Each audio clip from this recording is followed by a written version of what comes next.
This time on the Q Division podcast, we open the case of 1985's A View to a Kill. This episode, we say goodbye to Roger Moore. And hello to Grace Jones. We go to the races with Miss Moneypenny. And learn how long it takes to inflate a blimp. And did we mention Grace Jones? All that and more on this episode of the Q Division.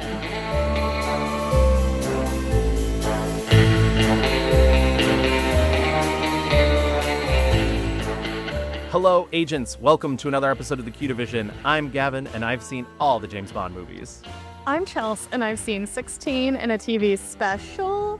How have I seen 16? I do not believe this. You've seen 16 You're of them. gaslighting me. Including 2 unofficial ones. Like, you're just racking them up. That's true. I forget about those, and we just did that one. Yep. The Q Division's top secret mission is to take a deeper look at the history and impact of the James Bond films and other media through a queer lens. Speaking of, the Q Division is a proud member of the Glitterjaw Queer Podcast Collective. You can find out more about Glitterjaw at glitterjaw.com. This episode, we knew we'd have to send our favorite agent, Roger Moore, out with a bang. And who better to join us than the spectacular writer and film critic, Brian Richards. Brian, welcome to the show. Thank you so much for having me. I'm glad to be here. I'm so excited to do this one because I don't know if this is the right place to put it. I consider myself a huge fan of A View to a Kill, and yet every time I watch it, it goes down in my esteem. But I love this one for all the I think all the elements are there. I want this one to be so good every time I watch it, and I'm always a little shorted at the end. But before we get into specifically this James Bond case, I want to know your history with James Bond. How did you come to James Bond? Do you have a favorite Bond movie? Is this your first time? When I was very little and Hobbit-sized, my mom ordered a bunch of movies from Columbia House. And for those listeners who have no idea what Columbia House is, ask your parents and your aunties, where you could order like 6 or 12 movies for a penny, things like that. And 2 of the movies that my mom ordered from them was Live and Let Die and The Man with the Golden Gun. Oh, and Goldfinger was the third, but Live and Let Die was the first James Bond movie that I saw. I know it's not the best. I don't really care. It's still like one of my favorites to watch. I still had a nice time. Yes. It is still so much fun to watch. I consider it a comfort movie almost because of how ridiculous and over the top it is, even without the presence of J.W. Pepper. Well, thank God for that, first of all. But I still think it's a beautiful looking movie. It's certainly it is. It's not one of my favorites, unfortunately, even though it does introduce us to a very handsome Roger Moore. But I love Yaphet Kotto so much that He's and so Jane good. Seymour. And I especially love Jeffrey Holder, even though he is Baron Samedi. He scared the living. Can I curse on this? Yeah, Yes. Go ahead. He scared the living shit out of me as a little boy when I saw him. That's how good he was. And why one of the many reasons why, may he rest in peace, why he'll always be the legend that he is, because he really was that good in it, even with not that much screen time in the movie. My favorite scene in that movie is, and I kind of always forget that it exists, but it's when he goes to tell Kananga that Solitaire has betrayed him, and he does the tarot cards where he holds up the death and whatnot, and it's just like, oh, and in that scene he's not even dressed in like the Baron Samedi like regalia. He's just looking amazing. He's just acting like a he's just acting like a judge on RuPaul's Drag Race, just holding up Yes. cards and just being judgmental as hell and laughing at Solitaire and Maybe at that's the why horrible I fate she's about to enjoyed it. suffer. This really was a Drag Race acting challenge movie. You know what? I loved it. Go back and re-edit it, Gavin. I'll do it. I'll climb right back into the edit machine because it's about the size of a room here at the Q Division. I will say I think I still maybe owe Columbia House money, which I don't know is very good because I don't think they exist anymore. But but probably down the line, because we were very much a Columbia House family. I mean, my first like buy 12 CDs, get 2 free. Yeah, it's certainly my dad did that with me. So yeah, Columbia House. Wow, really taking me back. That's amazing. Would you say that you have a favorite James Bond then, since you did start with the Roger Moore? Because I've admitted many times on this show that I'm a little biased because Roger Moore was my first James Bond, and so I always sort of think of him as my favorite.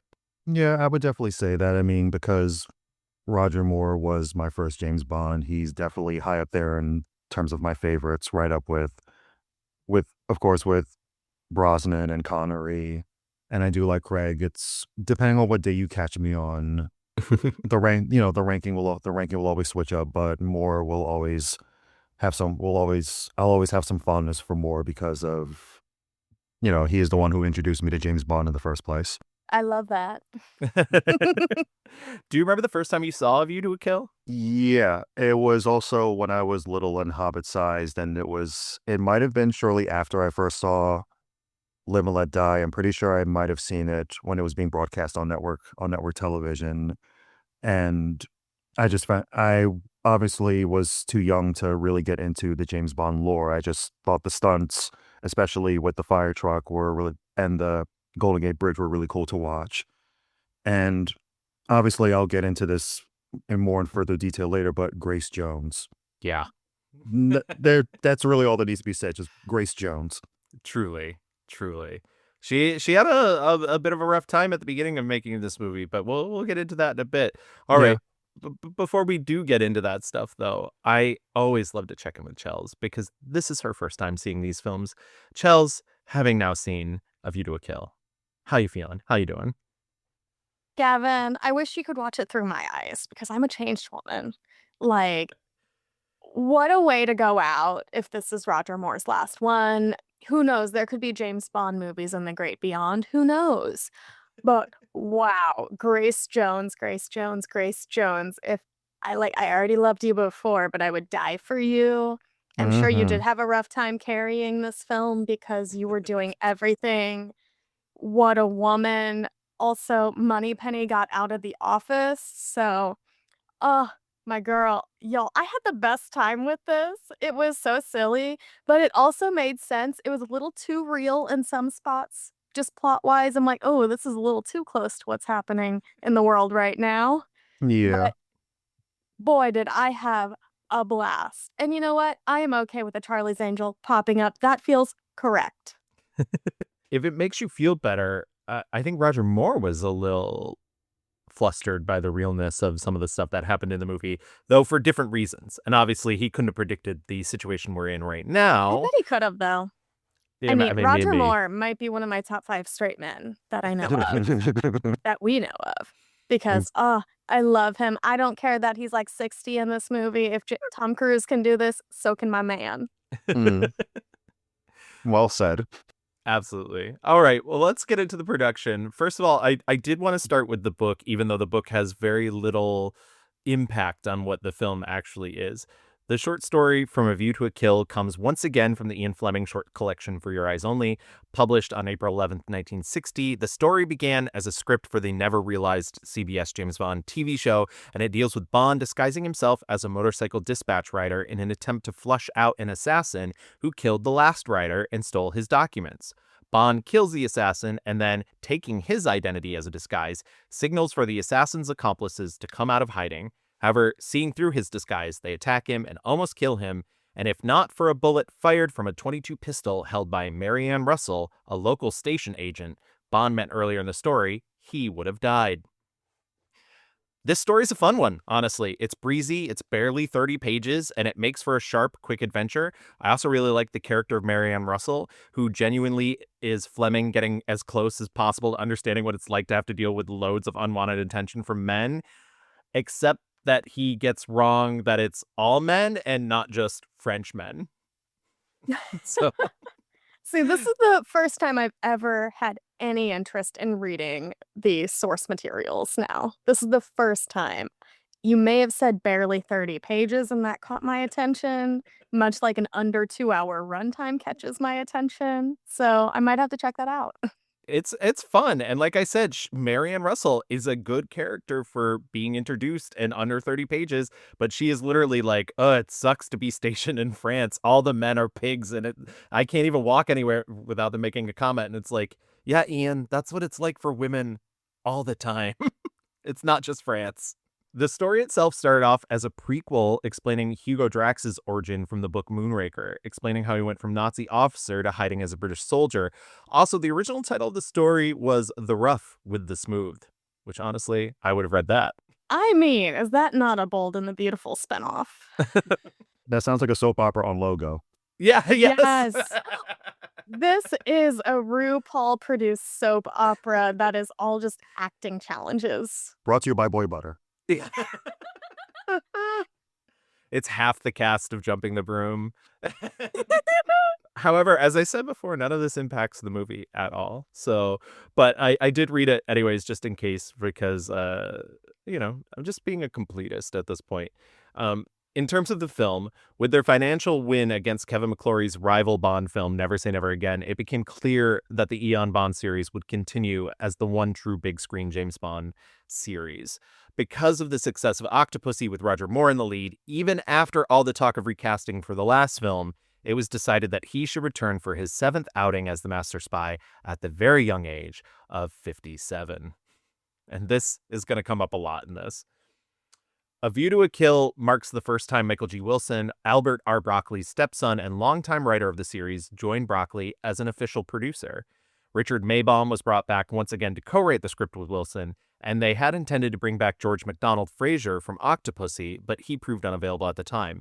Maybaum's original draft had the villain Max Zorin harnessing Halley's Comet and causing it to crash into Silicon Valley, a plot that Wilson deemed too unrealistic.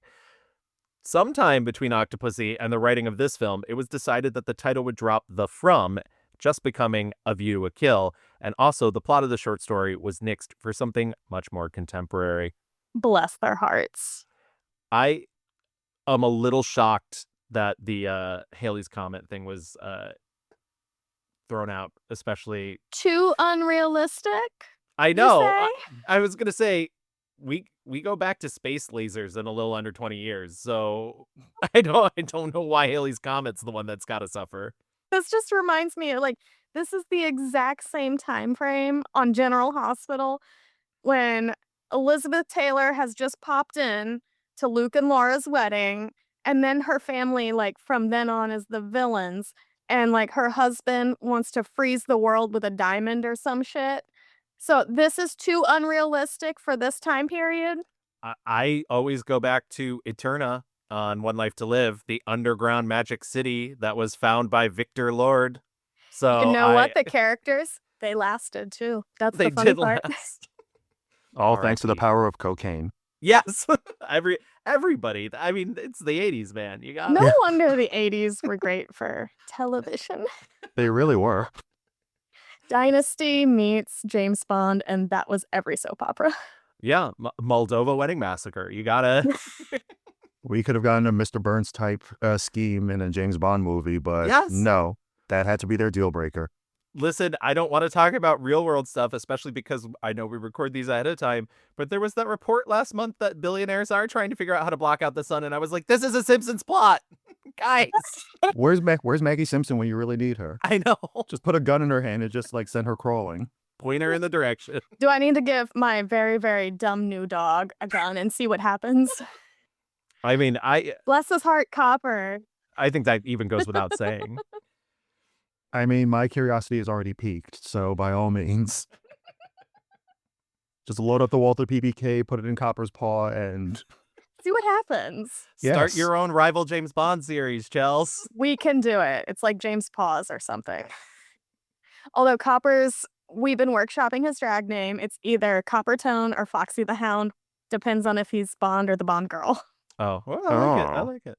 Most of the crew from the previous film returned for this adventure as well, including director John Glenn, production designer Peter Lamont, stunt driver Remy Julian, stunt skier Willie Bogner, and longtime film scorer John Barry. Many notable celebrities were linked to playing the villain of the film, Max Zorin, including Sting, who turned the role down, Rutger Hauer, and David Bowie, who accepted the role at first, but then backed out saying he didn't want to, quote, spend 5 months watching his stunt double fall off cliffs. Rude. You should have done it. Priscilla Presley was originally cast as Stacey Sutton, the main love interest, but problems with her contract with the TV show Dallas meant that she had to be replaced by former Charlie's Angel and Sheena Queen of the Jungle herself, Tanya Roberts. Have either of you ever seen Sheena Queen of the Jungle? I need to. So do I. I'm pretty sure that I recognize the box art from my many visits to video stores back in my youth, but unfortunately I haven't seen it. Oh, I need to just based on this title. As many queer people are, I was raised by straight people. And so it was one of my dad's favorite movies when I don't know favorite, but it was on a lot when I was a kid. It was frequent in the rotation of 3 things you could watch. Exactly. I will say, Priscilla, your work on Dallas was very important, so I'm glad you didn't leave. They needed every bit of high drama and camp they could get. They most certainly did. And she was meant for bigger and better things, mainly the Naked Gun Mhm. trilogy. Yes, correct. Yes. I I must have seen every episode of Dallas at some point, and I do not remember Priscilla Presley. So I feel bad, Chels. I'm not trying to push back against your. I just do not remember Chels. I do It's not remember okay. Priscilla. We are both over the age of 30, and after Yes. that, life is just one giant Sudoku. Like the brain, who knows what's happening in there? What are you talking about? I'm clearly 19. don't laugh so hard, Brian. Like, that's it. You're off the Who show. who am I to talk? I mean, I am 29, about to turn 30 later Exactly. this year, so You're 13 going on 30. What are you talking about?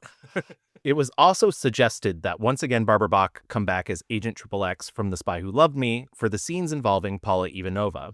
But when she declined, the new role was written and Fiona Fullerton was cast. Bach did make one lasting impact, though, as she suggested the producers look at singer, model, actress, and counterculture icon Grace Jones for the role of Mayday, Max Zorin's main bodyguard and lead henchperson of the film.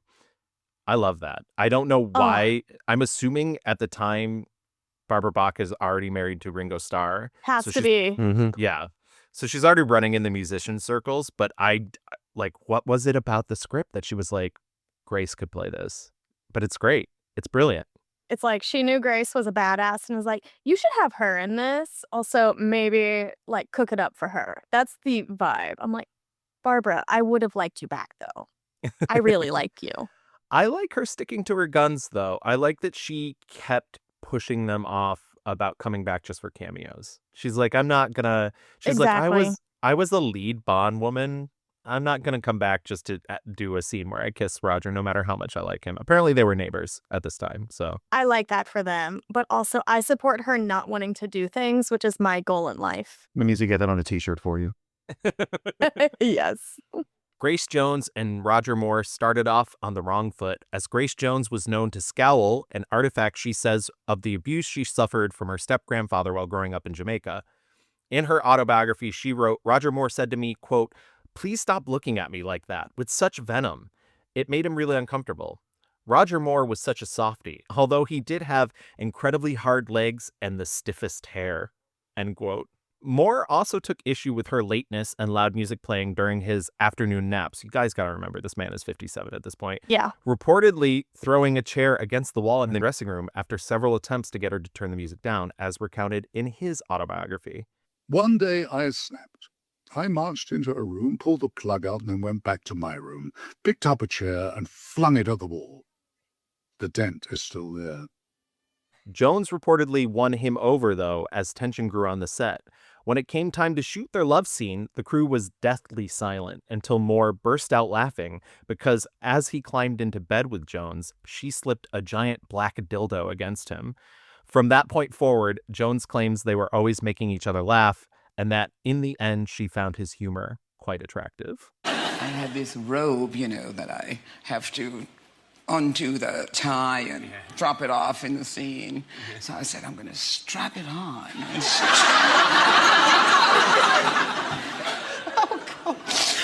And when I'm supposed to walk in when he goes to Mayday, I see you're here to take care of me personally.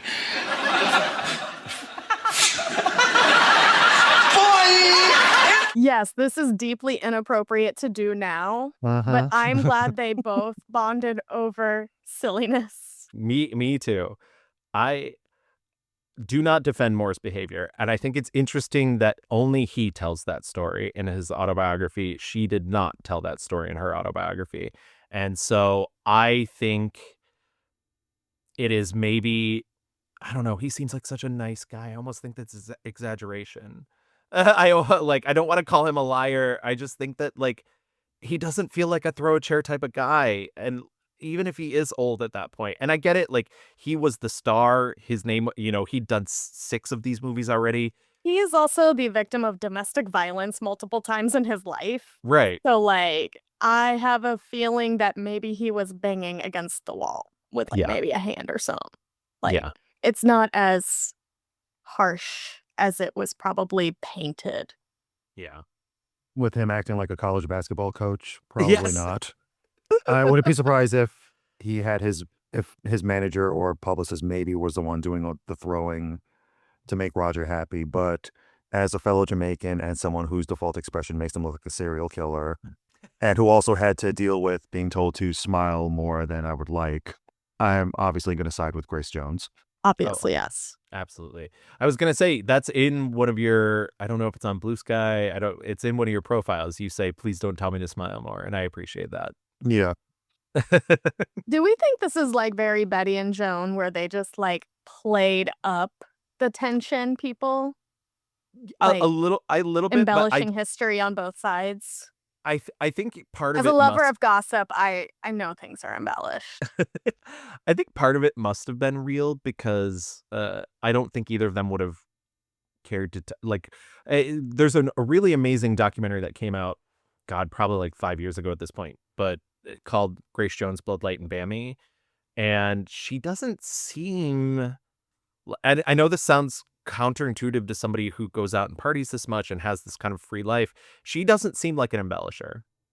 And so I think the things that happened to her. And so I think she probably wouldn't have talked about it if it didn't. But she also doesn't make it sound as like earth-shattering as he does. And I'm glad that they grew to like each other in the end, because I had thought for years that they just didn't like each other. And I'm glad I like did the research on that and found out like, oh no, they actually did eventually get along, but it was rocky at first. I'd heard about the dildo thing though. That was something that made the rounds. And yeah, I'm glad that he took it in stride. But also, we've been talking about how there is a very queer sensibility to Roger Moore. There's just no better way to put it. And like he never plays the gay panic for uncomfortableness. And so I'm sure he was just a great fucking sport about it. But you're right. They just needed to break the ice. Yes, essentially. exactly. Inappropriate now, but Grandpa totally needed hilarious. his nap. Yep. And then they had to break the ice. And Grace needed to peg someone, and that was And good for her. good for her. Starting the Always. rumor here, Grace Jones pegged Roger Moore. Absolutely. He wasn't too old at that point. So No, only 57. exactly. Patrick Macnee was cast as Bond's ally/assistant, Tibbet, making him the fourth member of the 60s TV series The Avengers to play a part in the Bond series after Honor Blackman, Diana Rigg, and Joanna Lumley. He also once played Dr. Watson to Moore's Sherlock Holmes in the TV film Sherlock Holmes in New York, the entirety of which can be seen on YouTube. Thank you, YouTube. Roger Moore improv'd many of his lines about making Macnee carry his bags, which I also think is very funny, that he was like, I'm going to torture you now. David Yip's character of Chuck Lee was created for the film after it was decided to seize on the ethnic diversity of San Francisco as a location instead of bringing back Felix Leiter for the first time since Live and Let Die. And I kind of like that. I kind of like that they were like, oh, San Francisco is like an actually ethnic diverse place. Wouldn't it be interesting if the CIA agent was not just another white guy? They didn't take the Friends approach of like, there's no people of color in New York. Exactly. And if there are, Ross has dated all of them. Yes. And fumbled Like all of them. two. Yes. It's like you fumbled Aisha Tyler and Gabrielle Union. It's like, I really do have to question your judgment.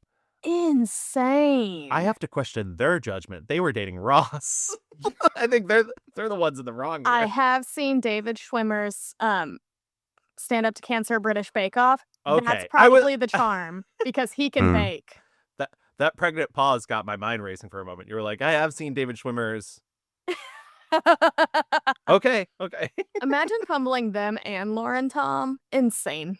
Yeah. I figured if Aisha and Gabrielle would date any of the friends, it would be Matt LeBlanc. Yeah. Oh, yeah. I agreed. I mean, one of them technically did on the show. And then they dump him. Sorry, this is not a Friends podcast. Nor will it ever be. To be continued. funny enough, second episode Friends has come up in a row. This is not going great. That's true. Oh no. This is also sadly Lois Maxwell's final outing as Miss Moneypenny. Supposedly, when Broccoli mentioned to her on set that they were the only two left who had been there since Dr. No, she asked if they could kill her off instead of the eventual recasting she knew was coming. In the end, though, Broccoli decided to recast for the next film, phoning her to tell her how deeply sorry he was, but at that point, everything would have to change. I know. Once again, Miss Moneypenny gets to do more in this movie, She does. and I'm glad that it's just her and not her assistant who's introduced an Octopussy. But it sucks. She's the best. She's our favorite. I mean, She I'll be is. lighting a candle, putting it in the windowsill, just waiting for her to come back from that other realm. Lois Maxwell. She did it like nobody else could. I love her. And finally, couple little bits about the cast. Dolph Lundgren makes a brief cameo as one of General Gogol's agents at the racetracks. He lucked into the role by being Grace Jones's boyfriend at the time and was visiting the set on that day. Also, Maud Adams, Andrea Anders, and Octopussy herself, claims to be in a scene as an extra, upping her total to 3 Bond films, but it's pretty commonly assumed her appearance, even if it is just in the background, was cut out of the film. I've seen people highlight pictures, try and show you. None of these people look like Maud Adams. Maud Adams has a very distinct look. I think you would notice if she was like prominent in the background. I didn't see it, but I did have the Leo point at TV when I saw Dolph come on screen. I'm like, wait. Somebody pointed out that in For Your Eyes Only, we totally missed Charles Dance as a henchman, and I didn't even notice, and I was like, oh my god, That's yeah. okay. I take the Meryl Streep approach to that man being awful. And do Oh, not. I did not know. Neither did Oh my I. gosh.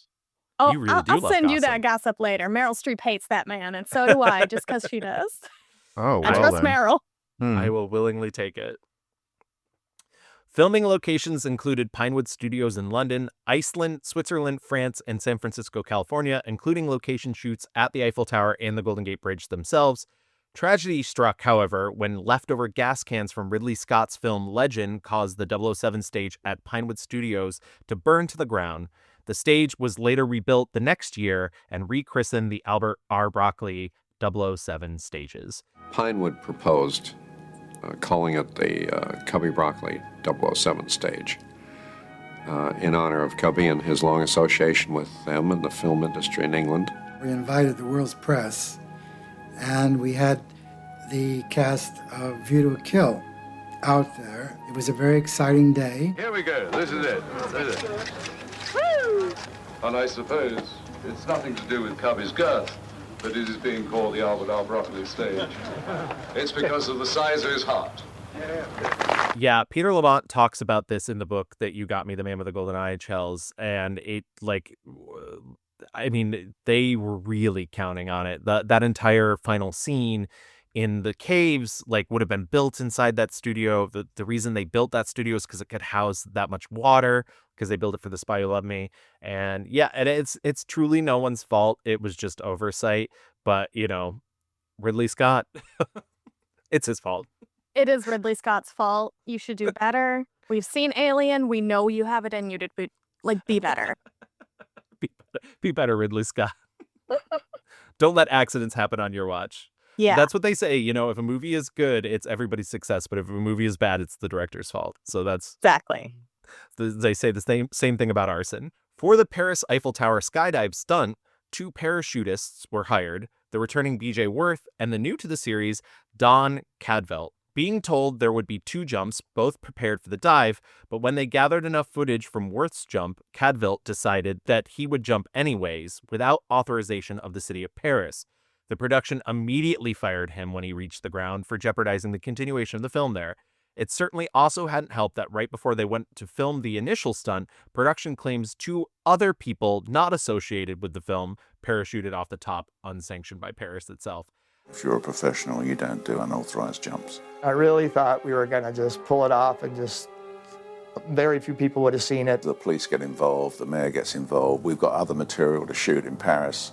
We don't want to sour our relationship with the city. Close to withdrawing our permission. So it was a very foolish thing to do. I wasn't very happy about it because he was part of our team. I was told that I had jeopardized quite an investment for the movie company, and in hindsight, looking back, oh, I definitely did. BJ was very apologetic, but I mean, it was too late. It's done. I had to fire him on the spot, and I wasn't able to ever get him back on another Bond film. I'm reminded of it every time because I always get a phone call saying, thanks, Tweet, for making that jump off the Eiffel Tower. I got your job now. How many people are jumping off the fucking Eiffel Tower? Like, what is happening in Paris that everybody thinks they can just don't jump do on? that. People have like been harmed and permanently injured and like killed on these sets. Stop it. Especially because it's a very short jump from the top of the Eiffel Tower. It's not like when you're going up in a plane. And funny enough, the person who calculated the perfect time was Michael G. Wilson, producer of the series, because he has a background in engineering. And so he told them they would have 3 seconds exactly to pull their chute. And it was said that they took BJ Worth took his advice to his accounting and knew that he would have 3 seconds before he could hear the air rush. So he knew the moment he could hear the air rush, he had to pull his chute. And that's how he did it. And they were able to capture it in one go, if not for another man ruining their attempt later on. People are too wild on these things and need to behave themselves. Yeah. Art is not worth dying for. No, We said none it of it many is. times. Just on a funny note, Zoran's airship was provided by Airship Industries in a major product placement coup for them. The blimp was a Skyship 500 and was actually used in the opening ceremony of the 1984 Olympics, the welcome on the side having to be replaced with the Zoran Industries logo. Fun fact, at the time it took 24 hours to inflate one of those blimps, not a mere seconds like in the movie. That is so funny. Yeah. Speaking of Zoran Industries, A View to a Kill becomes the first Bond film to open with a disclaimer in the United States specifically, as even upon deep research, the production somehow missed that there was a similarly named Zoran Corporation. So the disclaimer was added to avoid comparison with the fictional supervillain of the film. Is this that Streisand effect thing coming up? Yep. I understand the urge, but like, But also, it might be free advertising. yeah. Oh, yeah. If at best, it's not gonna. People aren't that dumb when they're dumber about bigger things. Yeah, they are dumb about bigger things, yes. I also just think that in the end, I didn't even look up what Zoran Corporation does because I don't care. I was just thinking about the hot mare the whole time. I know. We're so lucky, Chills. Move I to think New I York. looked it up unless someone was making it up in the IMDb trivia section. I think the real Zoran Corporation is a fashion corporation. Oh, funny. Yeah. I think they'll be okay. Yes. They're like, we must blow up Silicon Valley or the fall line will never come out. This was Grace Jones' plan the whole time as a model. Revenge. In terms of music, John Barry was able to include motifs from his musical score of On Her Majesty's Secret Service during some of the action scenes for the first time since he did that movie. And famously, Duran Duran got the opening theme job, co-written by Barry himself, when the bassist for the band, John Taylor, who is a huge Bond fan, sidled up to Albert R. Broccoli at a party and in a drunken moment asked, "When are you going to get someone decent to do one of your theme songs?" They were big Bond fans. I mean, John Taylor knew everything about every Bond movie imaginable. I was just getting the whole Bond experience. I fell in love with the cars, the clothes, the girls. But over time, you realized how impactful the music was. John Barry was the guy that gave pathos to Bond. You grow up as a boy loving James Bond, wanting to be James Bond, wanting to be part of that story. I went over to him and I said, when are you going to have a decent theme song again? And he said, you want to do it? I said, hell, yes. Not this time. Oh, I love this song. How dare. Here's the thing. I think it's a good song. I think it does the what you call it, Spy Who Loved Me thing, where they make a good song and then just add the title. Yeah. Oh, yeah. You could tell me that this was a just completely regular Duran Duran song and that they just added a line, and I'd believe you. I Did not write this for. I don't James disagree with that. To be fair, when I first heard the song in my youth, I did think that it was just called "Dance into the Fire" and not "A View to a Kill." So there is some logic to this theory. They do say it much more than they actually say "A View to a Kill" in the song. So yeah. Mhm. But also, "A View to a Kill" doesn't mean anything. No, That's It really doesn't. even when they said it in the movie later, I Right. was just like, you're trying. Yeah. You're gonna pull a muscle stretching like that. That would be like if every time somebody said Goldfinger's last name in Goldfinger, they like turned to the camera and winked. Like we got it, guys. Barry found the collaboration with Duran Duran difficult because tension in the band left him feeling like no one was in charge of the song. You just want to have a simple conversation with somebody, and and all of a sudden, they're like 4 or 5 guys sat there, and they maybe don't like each other. They're all, and it's,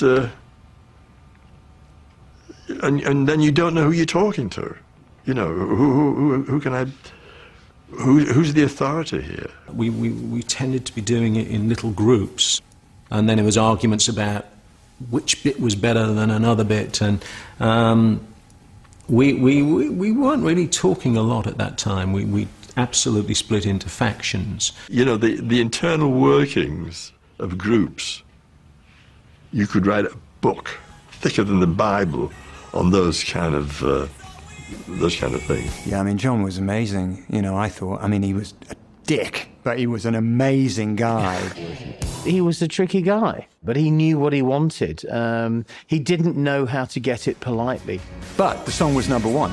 So You'd say he would basically sort of have to be the go-between. He'd be talking to like the bassist about what they wanted to do, and then he'd be talking to Simon Le Bon, the lead singer, and ultimately it works out for them. And they said that their working with Barry was fruitful for them because they liked the direction he was able to take the band, but he was also a major dick. The song becomes the first Bond theme to hit #1 in the charts in the United States and #2 in Britain, which was helped in part by a very of its time music video. I don't know if either of you have seen the music video, but it is the band running around the Eiffel Tower, and Simon Le Bon gets to cheekily deliver the Unto Bond, Simon Le Bon, while wearing a beret. So These people are so embarrassed. I wonder if his bandmates gave him any shit about doing that. Oh, they did. Not only did they do it, they also did it in a James Bond documentary about the music of James Bond. Yeah, he did it. He did it with the beret. He didn't just do it, he did it with a beret on his head. The film also contains a cover version of the Beach Boys song California Girls by the tribute band Gidea Park with Adrian Baker. Why the film couldn't afford the original is unknown. Adrian Baker went on to perform with the actual Beach Boys in concerts throughout the 80s and the 90s, and I only bring this up because I believe that's the Mike Love version of the Beach Boys, and as always, fuck Mike Love forever. Amen.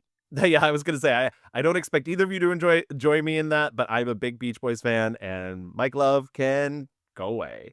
The film became the first James Bond film to hold its world premiere outside of the UK, opening on May 22nd, 1985 at San Francisco's Palace of the Fine Arts. And I guess this was just Broccoli trying to thank San Francisco for letting them shoot there so much, which is a nice thing, but it's kind of crazy that it didn't open in the UK first, like it always did.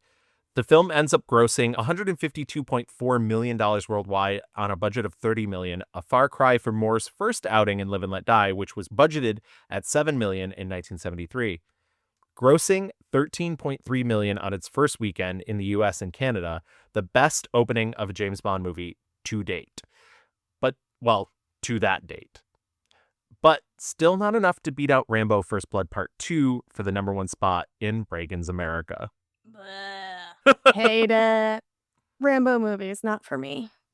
They're not good. That's why. Yeah. The reviews were bad, but somehow perhaps worse than usual, with Moore's age being the main target of most of them. This included Sean Connery himself saying Bond should be played by an actor 35 or 33 years old. I'm too old. Roger's too old too. The modern reviews of the film have also not been kind, except for the standout performance of Grace Jones. You know what?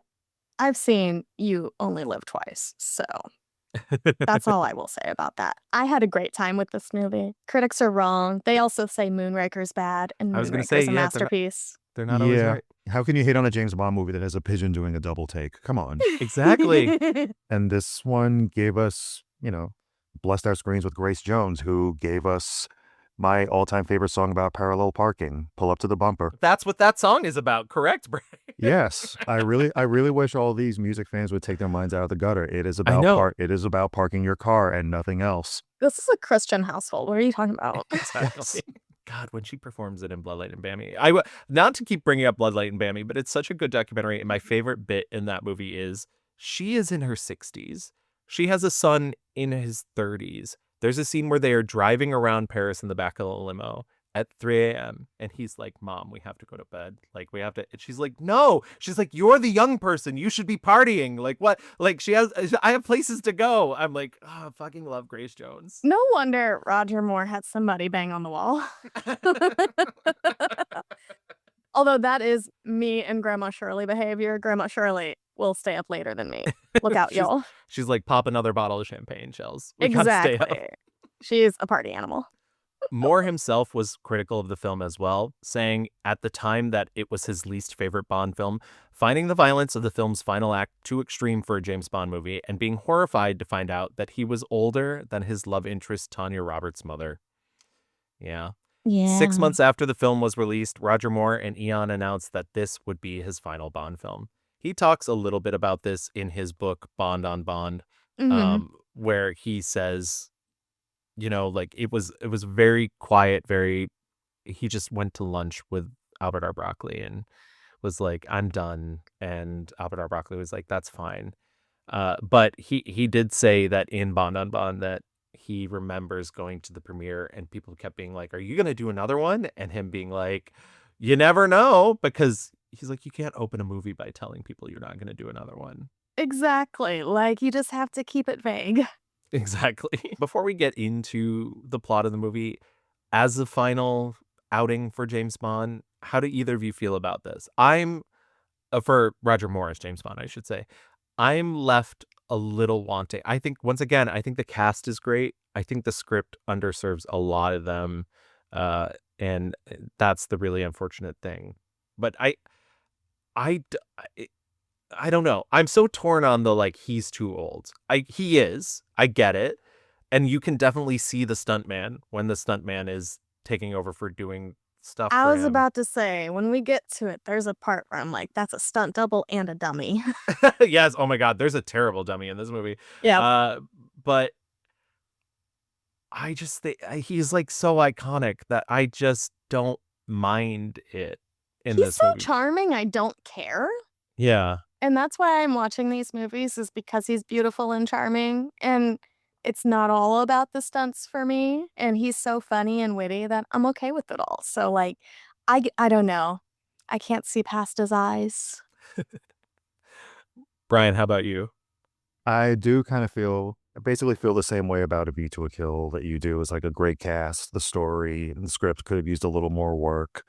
But his age never really was a deal breaker for me when watching the movies. Like, yes, he is obviously older than he was when he first started, but seeing him on screen as Bond and doing what Bond does, it never gave me flashbacks to Robert De Niro kicking the shit out of someone in The Irishman, where Where you're So- concerned that he broke his foot.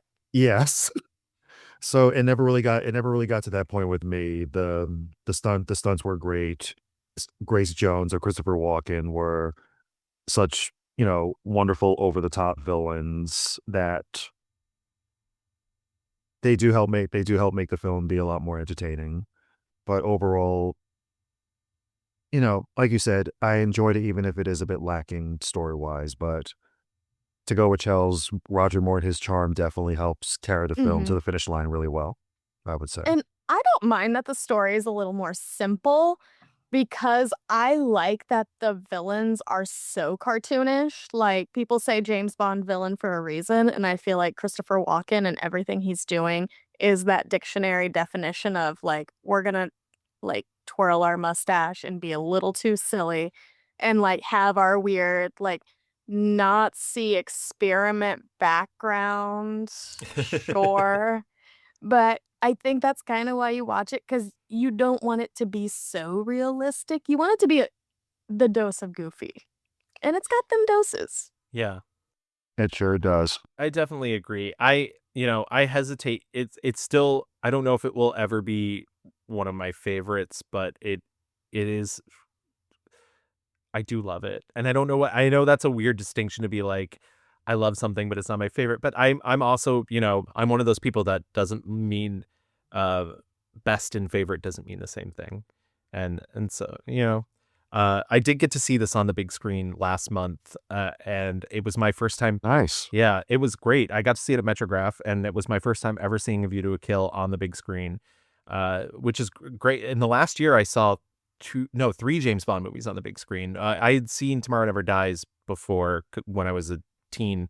Just getting to see these movies, and we've talked about it a lot on the show in the past, that like seeing these films that have these physical stunts that are shot on film, and I hate sounding like a grandpa, but there's just something so magical about them. Yeah. And seeing them with an audience that is having a good time. There was a little bit of knowing laughter, which is one of my least favorite things, where people are just like laughing at everything because they think it's silly and And because but they want to let the audience know that, hey, look at me, I'm in on the joke. I get it. I find this very fun. It's like no one cares. Just watch no one the cares movie. exactly. It's not about you. It's Mhm. like No. and I will take a dummy falling through the roof and hitting the boat over any CGI any day. Yeah, I love really good CGI, but I do feel the exact same way that you do, that there's just something about real like real people like doing real stunts right there on camera. It's like for me watching like Carpenter's version of The Things. Like Yeah. it doesn't matter how dated the effects are. It's like when you see someone's arms getting bitten off and you see it crawling around. It's like I will take that. I will take disgusting, realistic for its time looking puppeteering over flawless CGI. There's just Yeah. something about it that just makes it a little more special for me, at least. And once again, like I don't want to give the impression that I'm anti CGI, because I do think CGI is beautiful and has a place, and especially when it's done really well. But they're just, especially in the 90s when it became so rampant and it was not polished yet, and I always am like, and then now like we've mentioned the Fast and Furious movies before on this show too, and I think that's why a lot of people, when the stunts are good and real, are drawn to them, and why they like them. That And may actually have people of color in the movies. yeah, That too. Women can be evil too. It's Yeah. great. I love those stupid movies. they're a lot of fun. They're way Even more with Charlize fun. Theron's hair being a little questionable in her first appearance, but it's like, you know what? We don't care. It's Charlize. Exactly. deny her any- Every we don't baby deny her gay anything. goes through a bad haircut phase, and she's still in it in that franchise. At least she didn't show up in like dreads or something. Can you imagine? Seriously. But yeah, good. I think we're all kind of on the same page with A View to a Kill, and we'll talk a little bit more after the plot description as well as we will during the plot description, as we do on the show. So why don't I pull the file that says A View to a Kill off of the shelf in the Q Division, and why don't we get into the plot of the movie?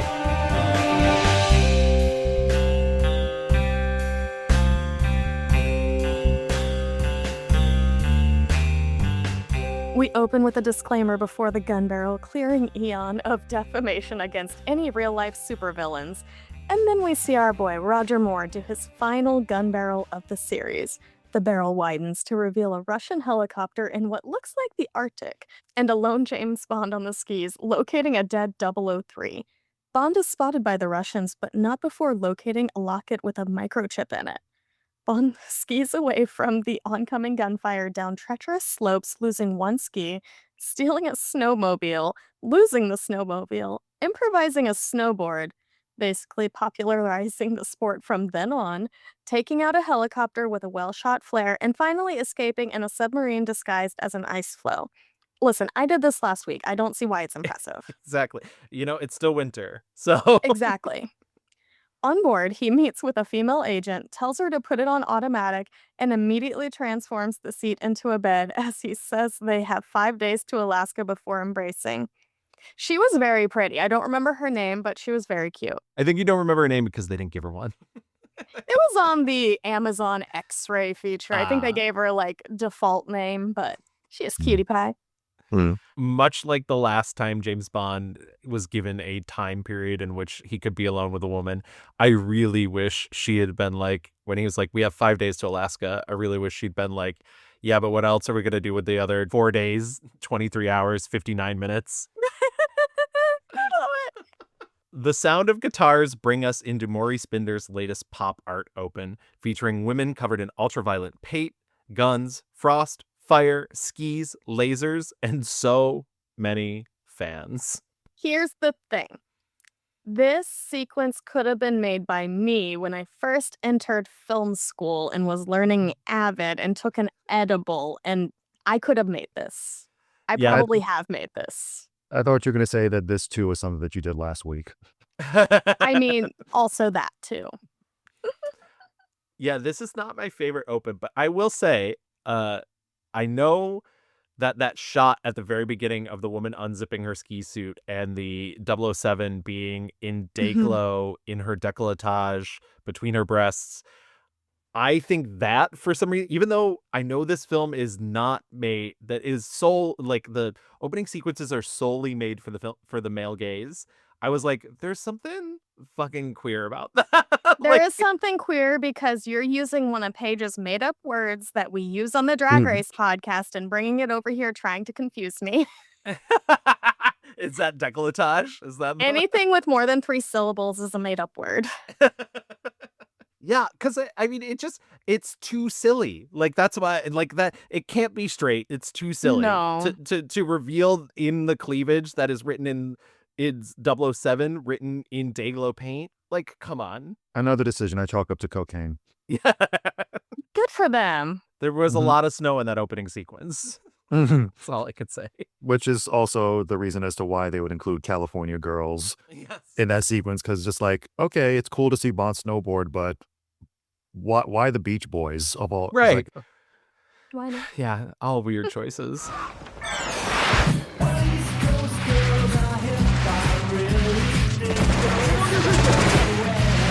Back in England, Bond enters Miss Moneypenny's office and M tells them to stop flirting. Never.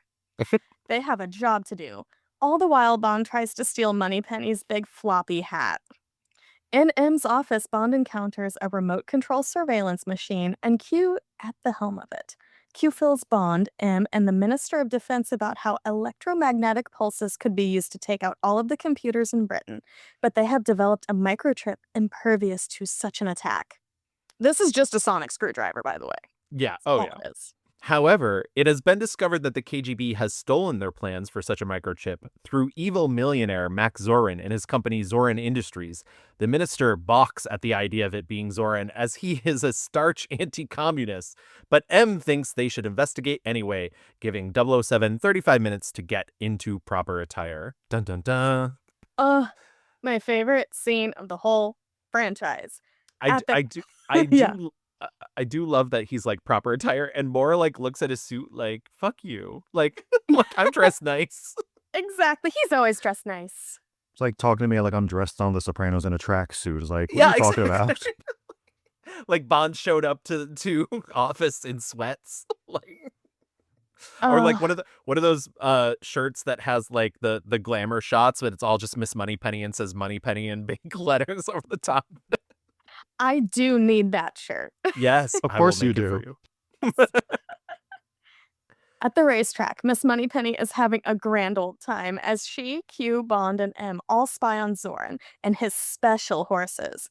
M gives Bond the rundown on Zorin, including that he speaks 5 languages with no accent. Okay, Christopher Walken, sure. Yes. And that he's a self-made man.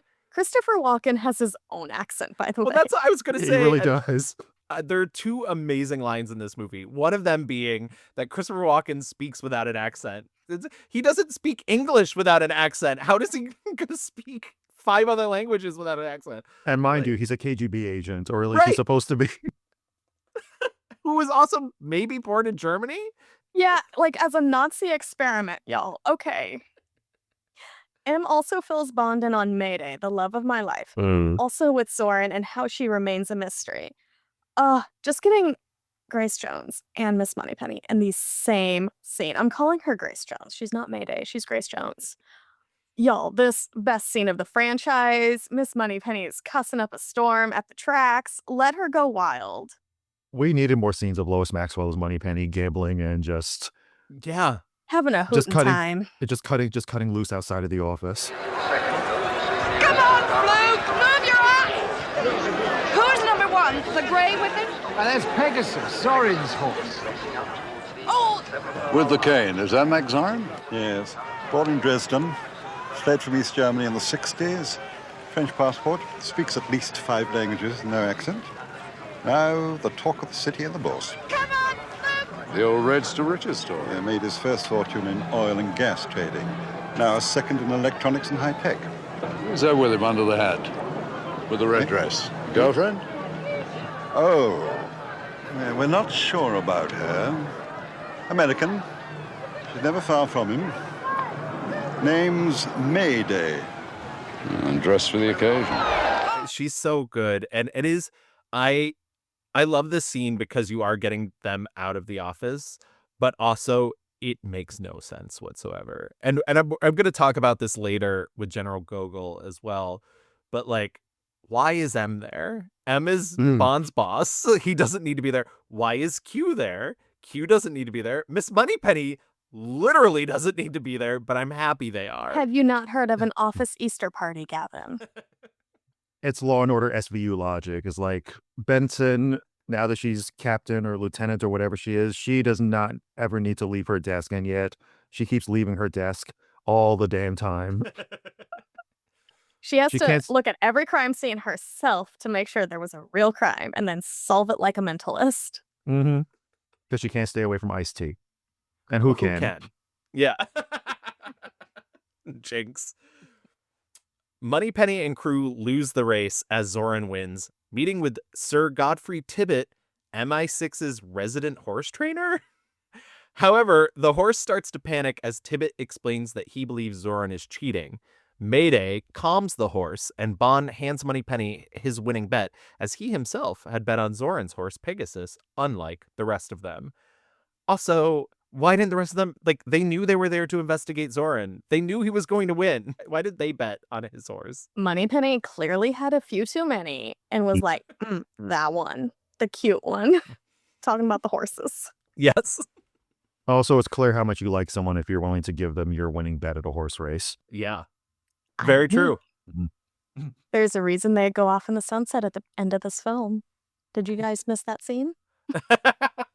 It must have been after the credits, unfortunately. Exactly. Post credits, like the Avengers. In Paris, Bond meets his contact in the restaurant in the Eiffel Tower, pumping him for info about Zoran. Just then, a butterfly show starts as a woman whistles to puppet butterflies on fishing wires. This took me out and I loved it. Yeah, I have more to say, but please continue. That's the 80s. Bond notices one of the butterfly puppeteers is attacked, and the butterfly sticks to Bond's contact and poisons him. I love it. Bond gives chase further up the tower as the person he's chasing dives off the structure and parachutes back into Paris. Bond jumps on top of an elevator heading back down, steals a car, and follows the parachute through traffic, downstairs, and onto the top of the bus. His car loses its top and is cut in half by another car hitting it. This is a wild, it keeps going. It does not stop there. We're not done. I'm just giggling too much. The parachute lands on top of a party barge, and Bond catches up, jumps from a bridge to the top of the boat, through it, and into a wedding cake of a wedding happening inside. This is where the crash dummy comes in. He congratulates the couple, but the assassin gets away on a speedboat as Bond is taken away by angry chefs. The assassin is revealed to be Mayday, obviously. Zoran's the one driving the speedboat away with them, and they cackle and laugh as they get away. Ha ha ha, y'all. What a beautiful paragraph. Gavin did this on purpose. I'm just glad that you only said butterfly puppeteers twice, because I was starting to double over with laughter. Cocaine does beautiful things. Clearly. I have so many things to say about this. This is a real thing. This butterfly performance. I want to take an edible and go to a butterfly puppeteer show and see what happens. I went to something close to that. I went to without me being on edibles, unfortunately, I went to the Museum of Natural History and there was an exhibit on butterflies there. I don't know what it is. I don't know. Maybe it was just my skincare routine or what, but I got ambushed by a couple of butterflies. I have photos of it. They literally just flew over to me, landed on me, and I was just like, I don't know what to do at this moment. I don't want to shoot them away. It's just like, what do I do? And my partner Nothing. just saw this happen and just like took photos, just like, yeah, that'll solve the issue. And I think someone came along and took the butterflies away, and we were able to continue our journey. I was going to say the pheromones were moaning. But none of them poisoned you. And that's the real To your knowledge. yeah, to your Yeah, knowledge. I didn't get ambushed by, Grace Jones dressed like a ninja, unfortunately, but Oh, the dream. So this act is apparently a real act that they saw in Vegas that was done by illusionist Dominique Reisberg. They were like, we need this in the film. That is not Dominique Reisberg playing the part. It is another actress that goes by the name of Carol Ashby, and but they did give the character the name Dominique. None of this is really important, but it's insane that this is a real thing. That's all I want to like. This butterfly act is a real thing.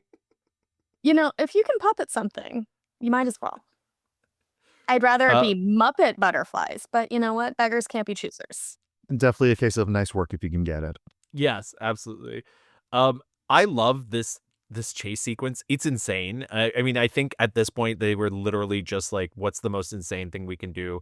And they're like, take the top off the car, break the car in half. Like, it's comedy, but I think it works really well. And also the skydive off the Eiffel Tower is cool. Like, it's hard to deny that. However, I think one of the dummies you're talking about that you observed earlier, Chels, is perhaps the dummy of Roger Moore crashing through the ceiling of the party barge and into a wedding cake. There is somehow both a stunt person and a dummy because all three body types are different, from Roger Moore to dummy to stunt person. Yeah. And you know what? I'm okay with it. It just adds to the comedy. There was a deleted scene of Bond being arrested and M having to come bail him out, and it's one of those funny, like, it's essentially, it was a way for them to shoehorn the like Q Division scene that they normally do in the movie, where like a guy's giving him back his personal effects and it's all the crazy Q gadgets, like he has like a thing that like burns off his eyebrows and whatnot. I understand why they took it out of the movie. It would have kind of ruined the pacing, but it's a very funny scene and I highly recommend looking it up. I need to look that up. Your personal effects. One watch. Most unusual. From Russia. With love. One pen and one lighter. Ah bah merde, non, c'est pas possible. Mais bordel, mais enlevez-moi tout ça. Get out! M bails Bond out of jail and chastises him for his lack of subtlety. Bond fills M in on the only thing he learned, that Zorin is having a thoroughbred sale there in France. Tibbet, dressed as Bond's valet, and Bond make their way to a massive estate holding the sale, with Bond going by the name St. John Smythe. There he meets Scarpine, who heads Zorin's security. Scarpine, I hate this name. Scarpine shows Bond around and tells Bond that Zorin is interested in meeting him. Bond is then led to his quarters not far from Mayday's after meeting Jenny Flex, another of Zorin's servants. Bond and Tibbet then check the room for bugs, and when they spot one, start a recording of Bond berating Tibbet as his servant. They then retreat to the balcony where Tibbet tells Bond he saw Zorin's horse Pegasus disappear from the stable earlier, and they should look into it. Bond also spots Zorin greeting Stacey Sutton as she arrives by helicopter. I really liked the scene of the like recording and the berating. It was very funny to me that they just had to sit there and listen to that. I love that little spycrafty stuff. I also love the idea that at some point Bond and Tibbet sat down and just recorded hours of him berating him. And Bond had the most fun doing that. Oh, absolutely. At the reception later, where the theme seems to be white people. True. I mean, I was trying to figure it out. I was like, why are some of them dressed like it's 17th century France? What is happening? white people. Bond watches Stacy being led to a private room before Mayday sends him away. Bond then dons spy glasses that let him see Zorin attempting to buy Stacy off through a window. Those glasses were so silly. I loved it. The funny thing is there is a fashionable quality to them. If they didn't have the crazy, like they have the most obvious, you would think that they would just have like a button you push and then they would tint. But no, he has Or like that- sliders. Just the fact that it needs the thing to slide it, I don't think you needed the thing. Maybe a little click. Who knows? He might as well have just been walking around with a virtual boy. And if Yes. you don't know what a virtual boy is, ask your parents and your aunties. They'll tell you. Yeah, you're too young for this podcast. No, kidding. Please continue to listen. Please listen. He then sneaks into a room after they leave and uses a wallet scanner to create a carbon copy of a check for $5 million. I need one of those. Bond then exits the room and runs into a creepy old German man who brings him back to the party. He introduces himself as Dr. Karl Mortner. And Bond uses his ring to take pictures of him and Bob Connolly, an oil man at the party. Dr. Mortner tells Bond the secret to the horses isn't just breeding, but conditioning. Yee. Zorin interrupts them and interrogates Bond. Bond, of course, lets on that he knows Zorin was behind the death in the Eiffel Tower restaurant before stealing a bottle of champagne and introducing himself to Stacy. I, too, would be stealing champagne at these parties. So would I.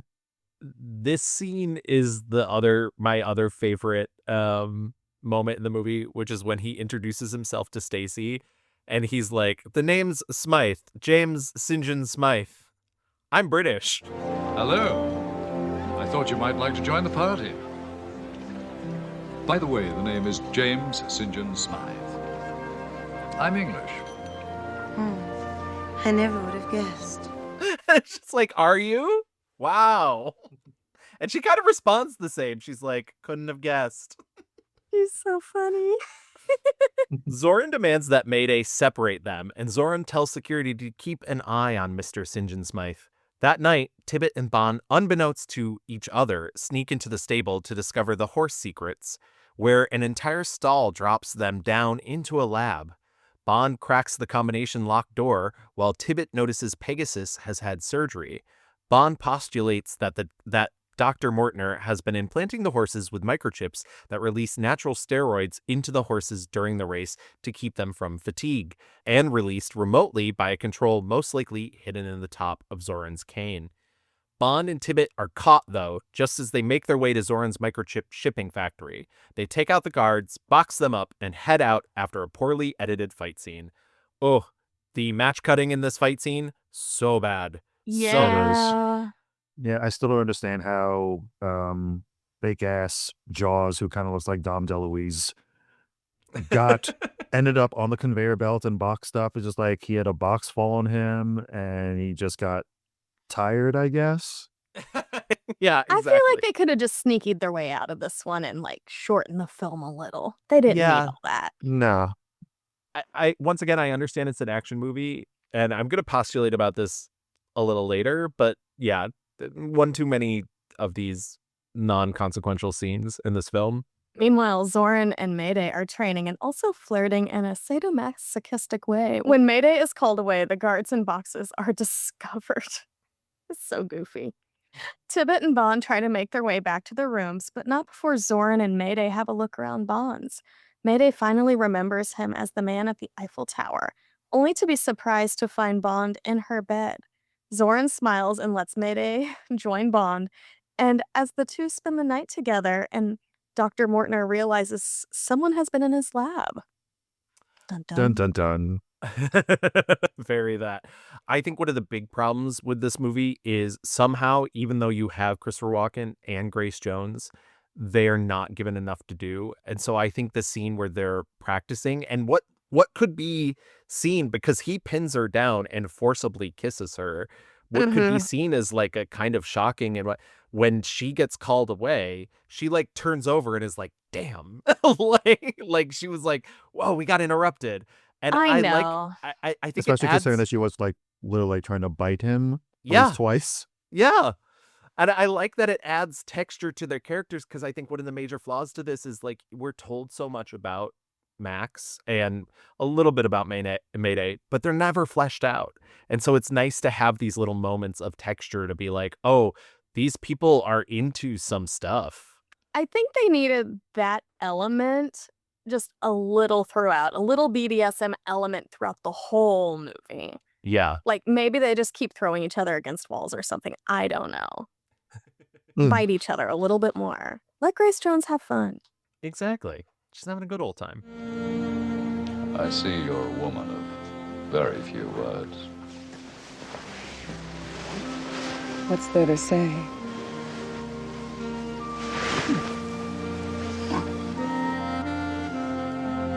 The next morning, Bond meets Zoran in his office, and my maybe third favorite line in the movie is Max Zorin asking him how he slept, and he said, "A little restless, but I got off eventually." Oh, too good.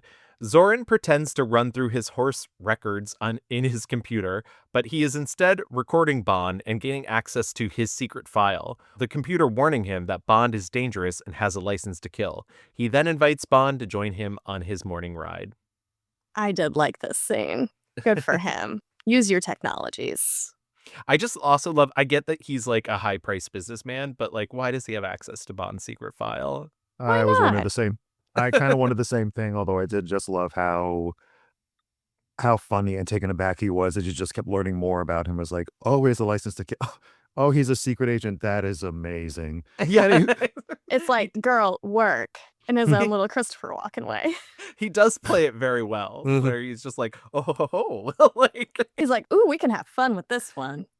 Although going back to one of the earlier scenes, one of the other moments of Walking's that I did like was when he sees James St. John Smythe talking to Stacy, and he goes over to Mayday. He's like, get her away from him. Like, he's like, you're telling one of your girls, it's like, oh my God, that fuckboy's flirting with one of my girls. Get her away from him. Quick. yeah, exactly.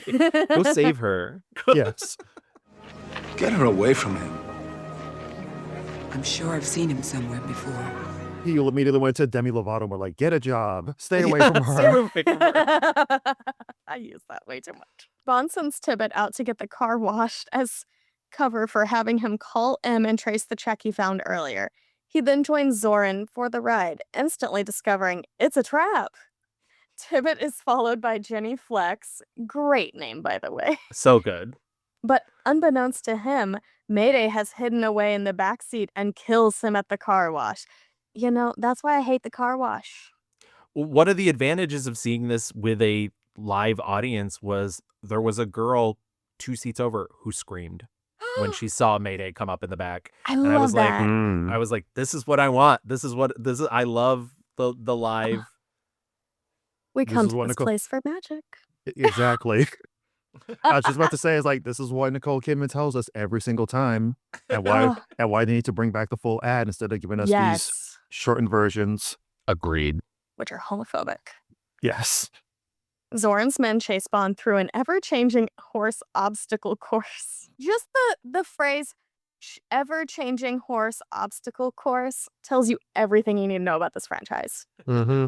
But Bond is too sly for them and catches up to Zoran anyways. However, Zoran activates Bond's horse steroid injection, causing Bond to ride off the track. He makes his way to Tibbet's car, only to find Mayday in the driver's seat and Tibbet dead in the back. She really had to like drag him in there. That is so rude. Bond tells Zoran he made a mistake in killing Tibbet, and Zoran tells Bond no one will miss him. You lost, 007. Killing Tibbet was a mistake. I'm about to make the same mistake twice. My department know I'm here. When I don't report, they'll retaliate. If you're the best they have, they'll more likely try to cover up your embarrassing incompetence. Don't count on it, Zoran. You amuse me, Mr. Bond. Well, it's not mutual. They knock out Bond and load him in the car, driving it into a nearby lake and pushing the car with Bond and Tibbet's body into it. Zoran and Mayday watch as they think Bond drowns, but Bond escapes the car and uses the air in the tires to keep himself from suffocating. Good old Michelin. Zoran and Mayday kiss and then depart. Again, we come to this place for magic. Michelin must have paid so much money because they not only get the Michelin Man earlier when Tippett goes to wash the car, like there's a full-on Michelin Man poster, but then there's a huge close-up of their logo on the tires as James Bond is sucking oxygen out of it. So funny. I'm okay Kids, with don't it. try this at home. Please don't. Don't go drown yourself in a lake with a tire. First off, that tire would not sink like that. Hmm. I do love, once again, the little bits of texture of having Zorin and Mayday like bond, not to yeah, You said it. yeah, exactly. Pun unintended, over Bond's death. And they're just like, oh, this is hot. Let's make out. Good for them. Match each other's freak a little bit. A little bit. Back at Zorin's compound, he is met with General Gogol and his Russian goons, including Dolph Lundgren. Gogol warns Zorin that the KGB is watching him and that there is no leaving the KGB who trained him. Another agent then calls him a biological experiment and a freak before Mayday throws him. She literally picks him up over her head and throws him. Later, in a boardroom, Zorin threatens a group of businessmen and tells them that he plans on taking over their microchip businesses by making them accomplices in destroying Silicon Valley. One man requests to leave, and Mayday sees him out of the blimp they're on, dropping him into San Francisco Bay below. In the cockpit, Mayday says, "Wow, what a view," to a kill, Zorin whispers back at her. Again, pulling some muscles with that stretch. I wish Mayday had been like, what? That was us in the audience. Yeah. I just appreciate the shot of Grace Jones lifting that man and carrying him the way she was carrying this movie. And perhaps I'm stretching too far with the credulity of the James Bond series because we've already run into super strong hench people before with Jaws, who is also seemingly immortal. Yes. Are we to believe Grace Jones and the rest of Scarpine and Jenny Flex and the unnamed Asian woman hench person are all also part of this program that Max Zorin was part of as a kid, and that's how they're all like super strong, super athletic? Or If not as a kid, I choose to believe that they're also like got some microchips injecting some steroids or like something. I hadn't in thought about them. that. Yeah. Look at me. Okay. Look at my soap opera mind. Because my other question was then going to be, why would they be so multi-ethnic if it was a Nazi breeding program? You know what? The Nazis loved to test on people of color. That's also true. That's actually very true. Unfortunately so. Yeah. Oh, no more laughs to be had after that. Oh, just ruined your guys' day. Only when the Nazis die at the end, but we're getting to that part. We'll get there. Don't worry. Bond meets his CIA contact Chuck Lee, disguised as a fishmonger.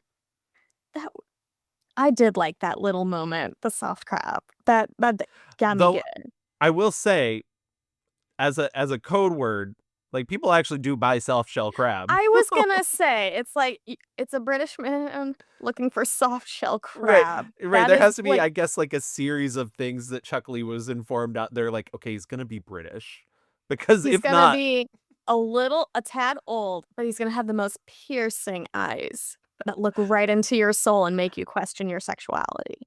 he's just giving away top secret information to every person who orders soft shell crab that day. And then they're just confused. They're like, I'm just hungry. Yeah. Why are you telling me about microchips?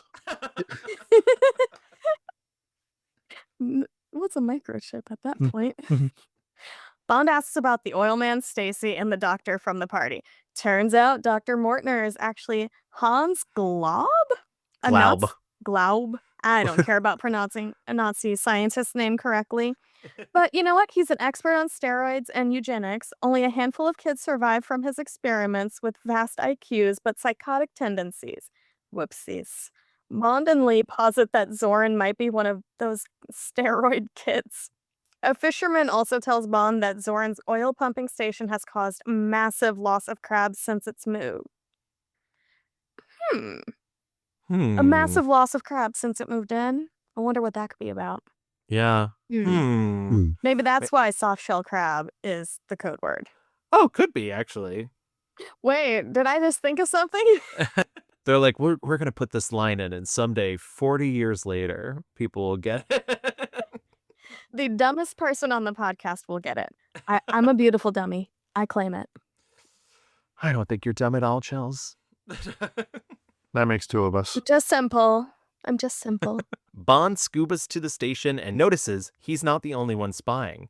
After almost getting himself killed by a fan inside one of the oil pumps, Bond gets away, but one of the other spies, who are revealed to be Russian, are caught in his place.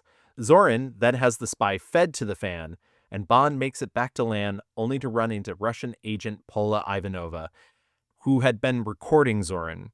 Bond and Ivanola make their way to a Japanese bath where they rented a room to fool around. Bond then switches out her tape as they make love in a bath to Tchaikovsky. Paula, knowing that he has double-crossed her, takes the tape and runs out of the room while he showers to a car waiting nearby, driven by General Gogol himself. He pops the tape into the car's tape deck, and it plays Japanese music. She has been triple-crossed. Bond listens to the tape of Zorin talking about the Silicon Valley operation and takes notes, saying that it will happen in 3 days. I never expected to see General Gogol this much in the franchise. He's one of my favorite recurring characters. But once again, why? Why is General Gogol driving a car around San Francisco? General Gogol is the equivalent of M. He And should he's- have a driver at the very least. Yes.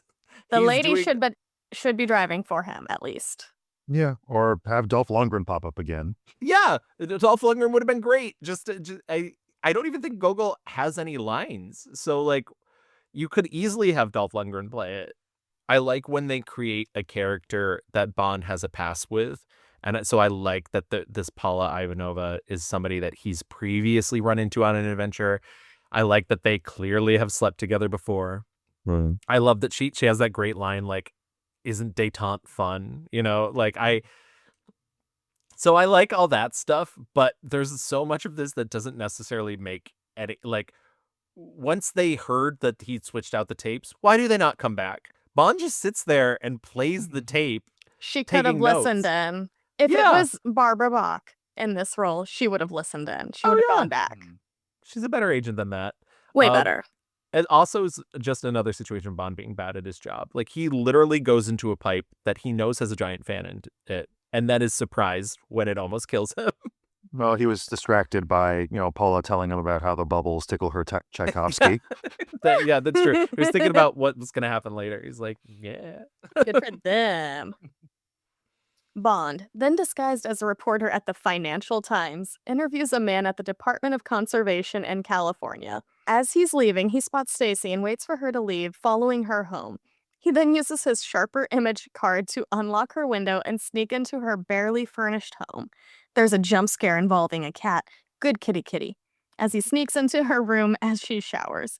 Except she's not really in the shower, as she sneaks up behind him with a shotgun thinking he's a Zorin stooge. Good for her. Luckily, he's there as two actual Zorin men try to kill her, and he uses her shotgun to ward them off, only to find out it's filled with rock salt. That would still hurt a little bit. Oh my Just God, a yeah. little. There would still be blood. Like, because Yes. it embeds itself in skin. Like salt, sharp. He then fights men. Sorry, I looked ahead for a second. He then fights men hand to hand as she uses her grandfather's urn to save him. The men run off and Stacy invites Bond to dinner, but instead he cooks her a perfect quiche, something she's never heard of. You know what? As a person who doesn't cook, I don't blame her. I cook personally. You can tell she does not. She is a busy lady of the land.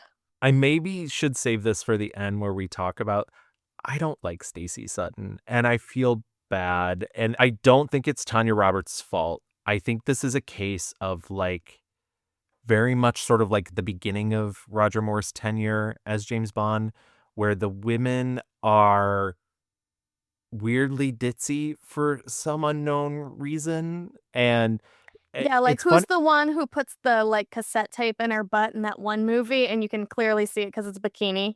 Yeah, that's Tiffany Case in Diamonds Are Forever. And it's very that, where it's like, that energy to her. yeah, where she's like clearly capable because she knows to trick Bond with the shower and the shotgun. She knows that, like, she has no choice but to break her grandfather's urn over a man's head to save him. But then literally after this, she basically becomes useless for the rest of the movie. And all Yeah. she does is spend most of it screaming James at Bond. Yes. And it's a little frustrating because once again, I don't feel like it's Tanya Roberts' fault. I just think she got stuck with a bad character. Yes. Yeah, especially considering that she talks about how much her grandfather loved to fight, and you would think, Oh, Yeah. that was one of my favorite lines. He loved a good fight. I also love to fight. with her saying something like that, we'd like, oh, okay, so Stacy gives as well as she gives, as well as she gets, but like you said, they really don't do anything with her after that. Yeah. Although I will say, I'm just glad that this scene of James sneaking up on a Bond girl in the shower turns out much better than what happened with Maud Adams and The Man with the Golden Gun, where he turns into an abusive dick towards her in order to Absolutely. get the information he wants. Yeah. Stacy tells Bond that Zorin stole her family's oil company. Ah, you were telling me about your grandfather. He left Sutton Oil to Dad, who expected me as the only child to take it over someday. So, at college, I studied geology. And then what happened? Zorin. He took over Sutton Oil in a rigged proxy fight. I fought him in the courts. It's taken everything I had, all the cash, the furniture, everything. So I took this job as state geologist, and I've just managed to hold on to this house and my shares. Well, that's what the $5 million were for. Your shares. 10 times more than they're worth. However, she's not interested and tears up the $5 million check. Bond then tucks her in later that night and falls asleep in the chair next to her bed, guarding her. He's awakened the next morning by a tremor noticed only by Stacy's pets. She notes the tremors are coming from Zorin's oil fields, and that could be incredibly, incredibly dangerous. Stacy reports the findings to her boss and is immediately fired. Bond and Stacy fill Chuck Lee in on what they know, and they plan to return to City Hall to get the plans to figure out how Zorin plans to flood the faults under Silicon Valley, destroying it. However, as Lee sets out to inform his superiors, he's killed in the same manner as Tibbet, as Mayday is in his back seat. This is another, we could have been stripping down some, we didn't need her to go to the office, them to come back to her house, them to go back to the office again. It's kind of disjointed plotting. I will also say you can tell this movie was written by men because Mayday is able to kill two different people by just being in their backseat twice. And every woman I've ever met knows to check the backseat of their car as soon as they get in. Mm-hmm. We're looking for all the windows under the car, behind the car. Yep. Y'all don't want to go near a car with me. I might hurt you. So yeah, and I honestly think it's good advice for everybody to check the back seat. But I know specifically so many women who've told me that they don't get into a car until they check the back seat, and I don't blame them. It sucks. Mhm. It sucks to be a woman. It really does. Back at City Hall, Stacy and Bond sneak into her old office, only to be ambushed by Zorin and Mayday. They have her boss call the police, shoot him, and set City Hall on fire. Bond lets slip that he knows all about Zorin being a science experiment. That's rather neat, don't you think? Brilliant. I'm almost speechless with admiration. Intuitive improvisation. It's the secret of genius. Herr Dr. Mortner would be proud of his creation. As Zorin and Mayday trap Bond and Stacy in an elevator while the building burns around them. I mean, I'm rooting for Mayday, so I see nothing wrong here. I love that Bond is always letting the bad guy know what he never holds anything close to the chest, even though he's a spy. He's always like, "Hey, you killed that guy in France, right? Or you're a science freak, right?" He's just constantly like. And it's not Doesn't even as matter. a taunt or anything, which it could be. He's just really bad at being a spy sometimes. Yeah. But that's what bothered me earlier in the movie when Mayday finally realizes Bond was the guy that chased her in Paris, because Bond literally tells Zorin he knows about the murder of the guy in Paris with the fly casting comment and whatnot. So there's just elements of this script specifically, that just don't work for me, and I wish they did. I really, as Roger Moore's final James Bond, I really want it to be like an amazing outing, and it It an has okay all outing. the ingredients. It just needs to be simmered a little bit more and just refined. Yeah, because this moment of Zorin and Mayday in the office together and Zoran being like crazy and whatnot is fun, and it gives Christopher Walken something to do, but it isn't enough. He could be crazier. Yeah, exactly. He could have been crazier. There could have been a little more back and forth between James and Stacy and Zoran and Mayday Right. about his scheme, about how evil it is, and how it's going to make him a multi-billionaire, and how he doesn't care, who gets killed as a result. Just it needs to be more like Bond versus Goldfinger, when Bond realizes what Goldfinger has planned, and Goldfinger is just so proud of himself that he literally urges him to continue talking about what his plan is, because he's so proud of what he has in store. Oh, I do love that. And Yeah. unfortunately, we didn't get that here. Mhm. No. And like they could even use Bond now has a prior relationship with Mayday, and admittedly it was a one-night stand, but they could have used that against him. Like they could have made Stacy not trust Bond, and that would then like give us more for what comes in the next scene, where she kind of doesn't trust him for a bit. But it just, like you said, it's just not simmered enough. It didn't, it doesn't taste quite right, I guess. Is the Exactly. That lack of trust could have added a little more suspense to when James and Stacy are trying to escape from the Exactly. burning elevator. Exactly. Speaking of, they escape by climbing out of the elevator car and into the shaft, and Bond makes his way to the adjoining shaft and back out to the hall. Stacy, thinking she's been abandoned, screams her head off. Bond returns with a fire hose and uses it to pull her up. They make their way out of the building by the roof and down a fire ladder, while a gathered crowd below watches and cheers. He's like literally carrying her over his shoulders. The police go to question him, but Bond tells the captain he's from the British Secret Service. When he is told he's still under arrest, Bond and Stacy steal a fire truck, not noticing that the ladder in the back remains unlocked. The police give chase, and Bond climbs to the back, hanging from the loose ladder, and finally uses the steering at the back of the truck to distract the police. The fire truck finally makes it to a drawbridge, just as the cops tell them to raise the bridge itself. The fire truck makes the jump, but it's too vertical for the police cars, as 3 drive up it and then slide back down into each other. I needed more cartoonery. Me too. In Moore's book, Bond on Bond, he says he remembers them pitching him a chase through San Francisco, and he was like, we're gonna do another try and out-bullet Steve McQueen's bullet. Like, I don't think. And then they're like, no, you're on a fire truck, and he was like, yes, I'm in. He wanted to be an original. He did. He did, and I appreciate that. It's like, you're going to be on a fire truck and you're going to swing around on said fire truck. Exactly. And you're gonna jump a bridge.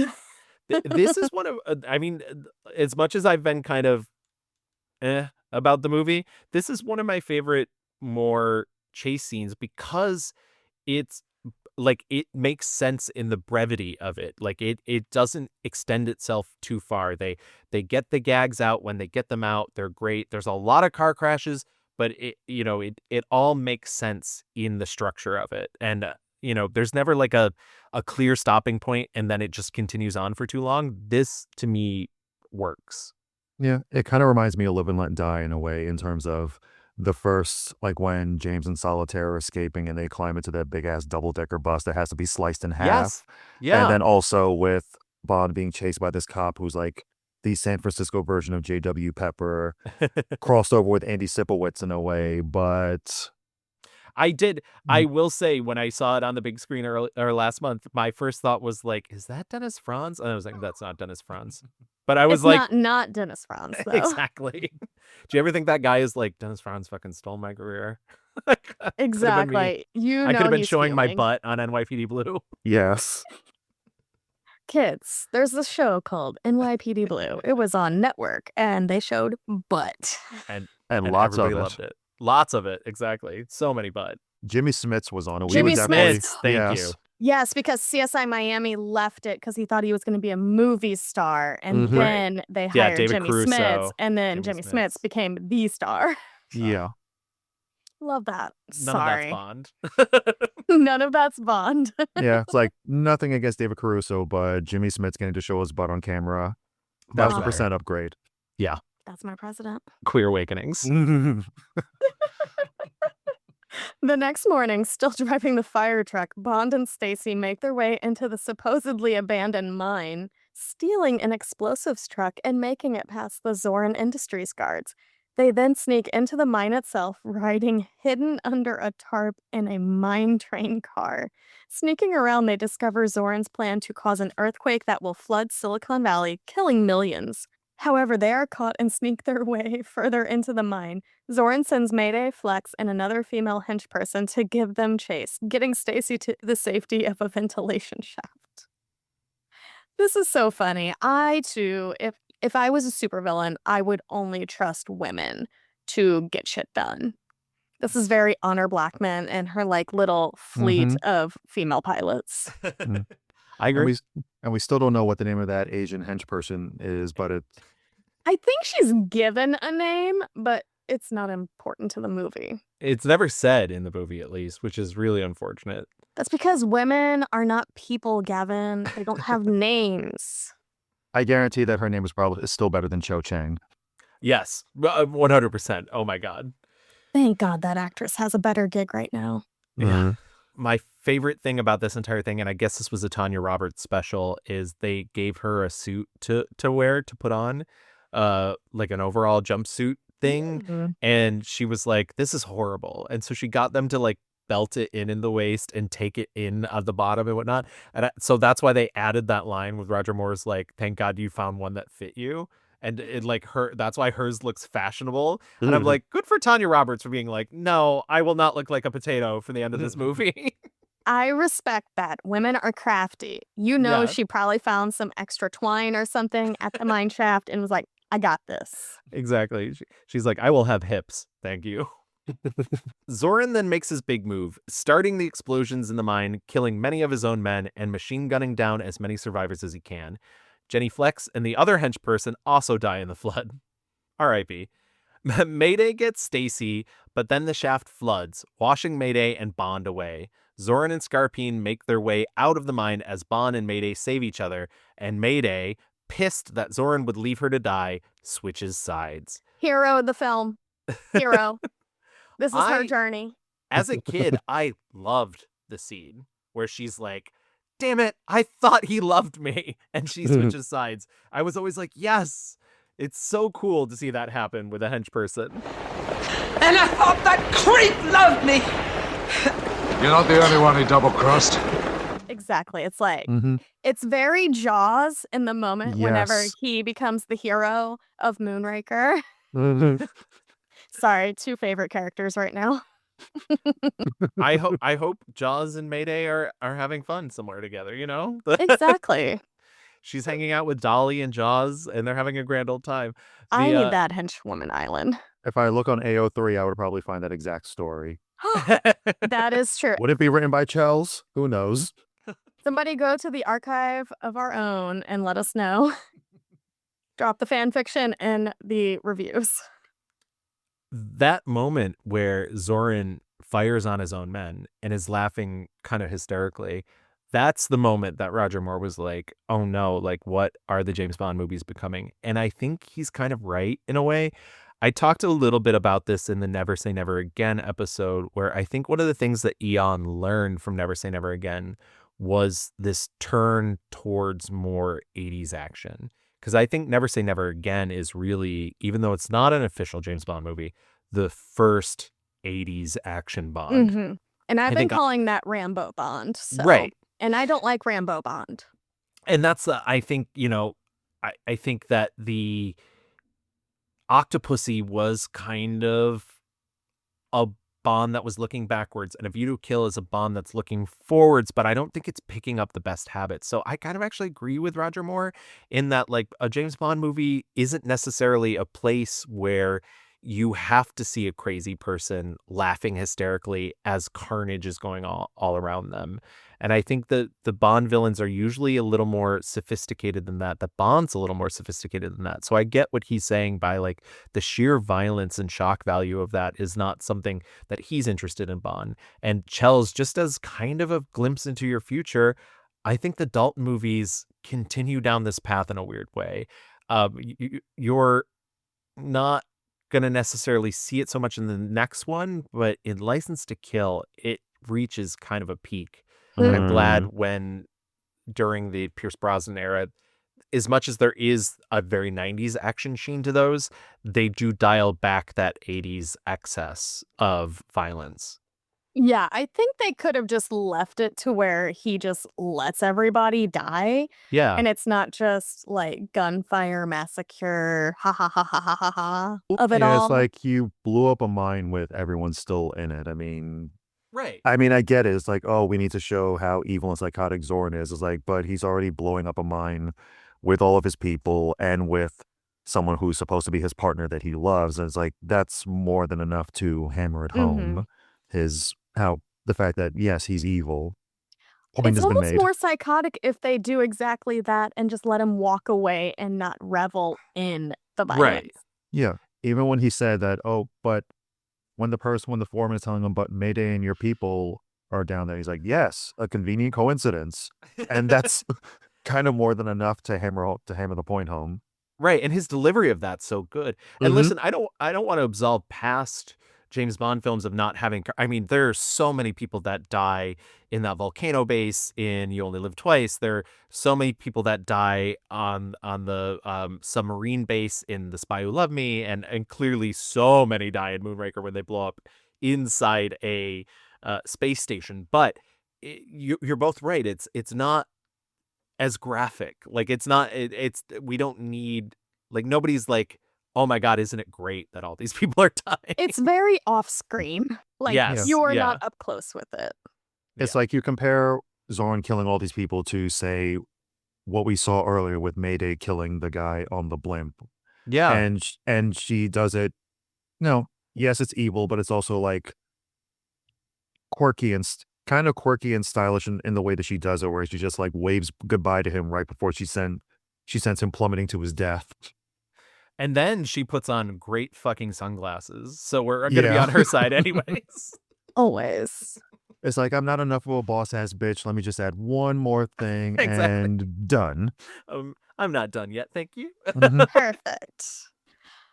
Zoran, Scarpine, and Dr. Mortner escape the mine and inflate their blimp, just as Bond notices the water level is dropping, and Mayday mourns her fellow hench people. She has a heart. She does.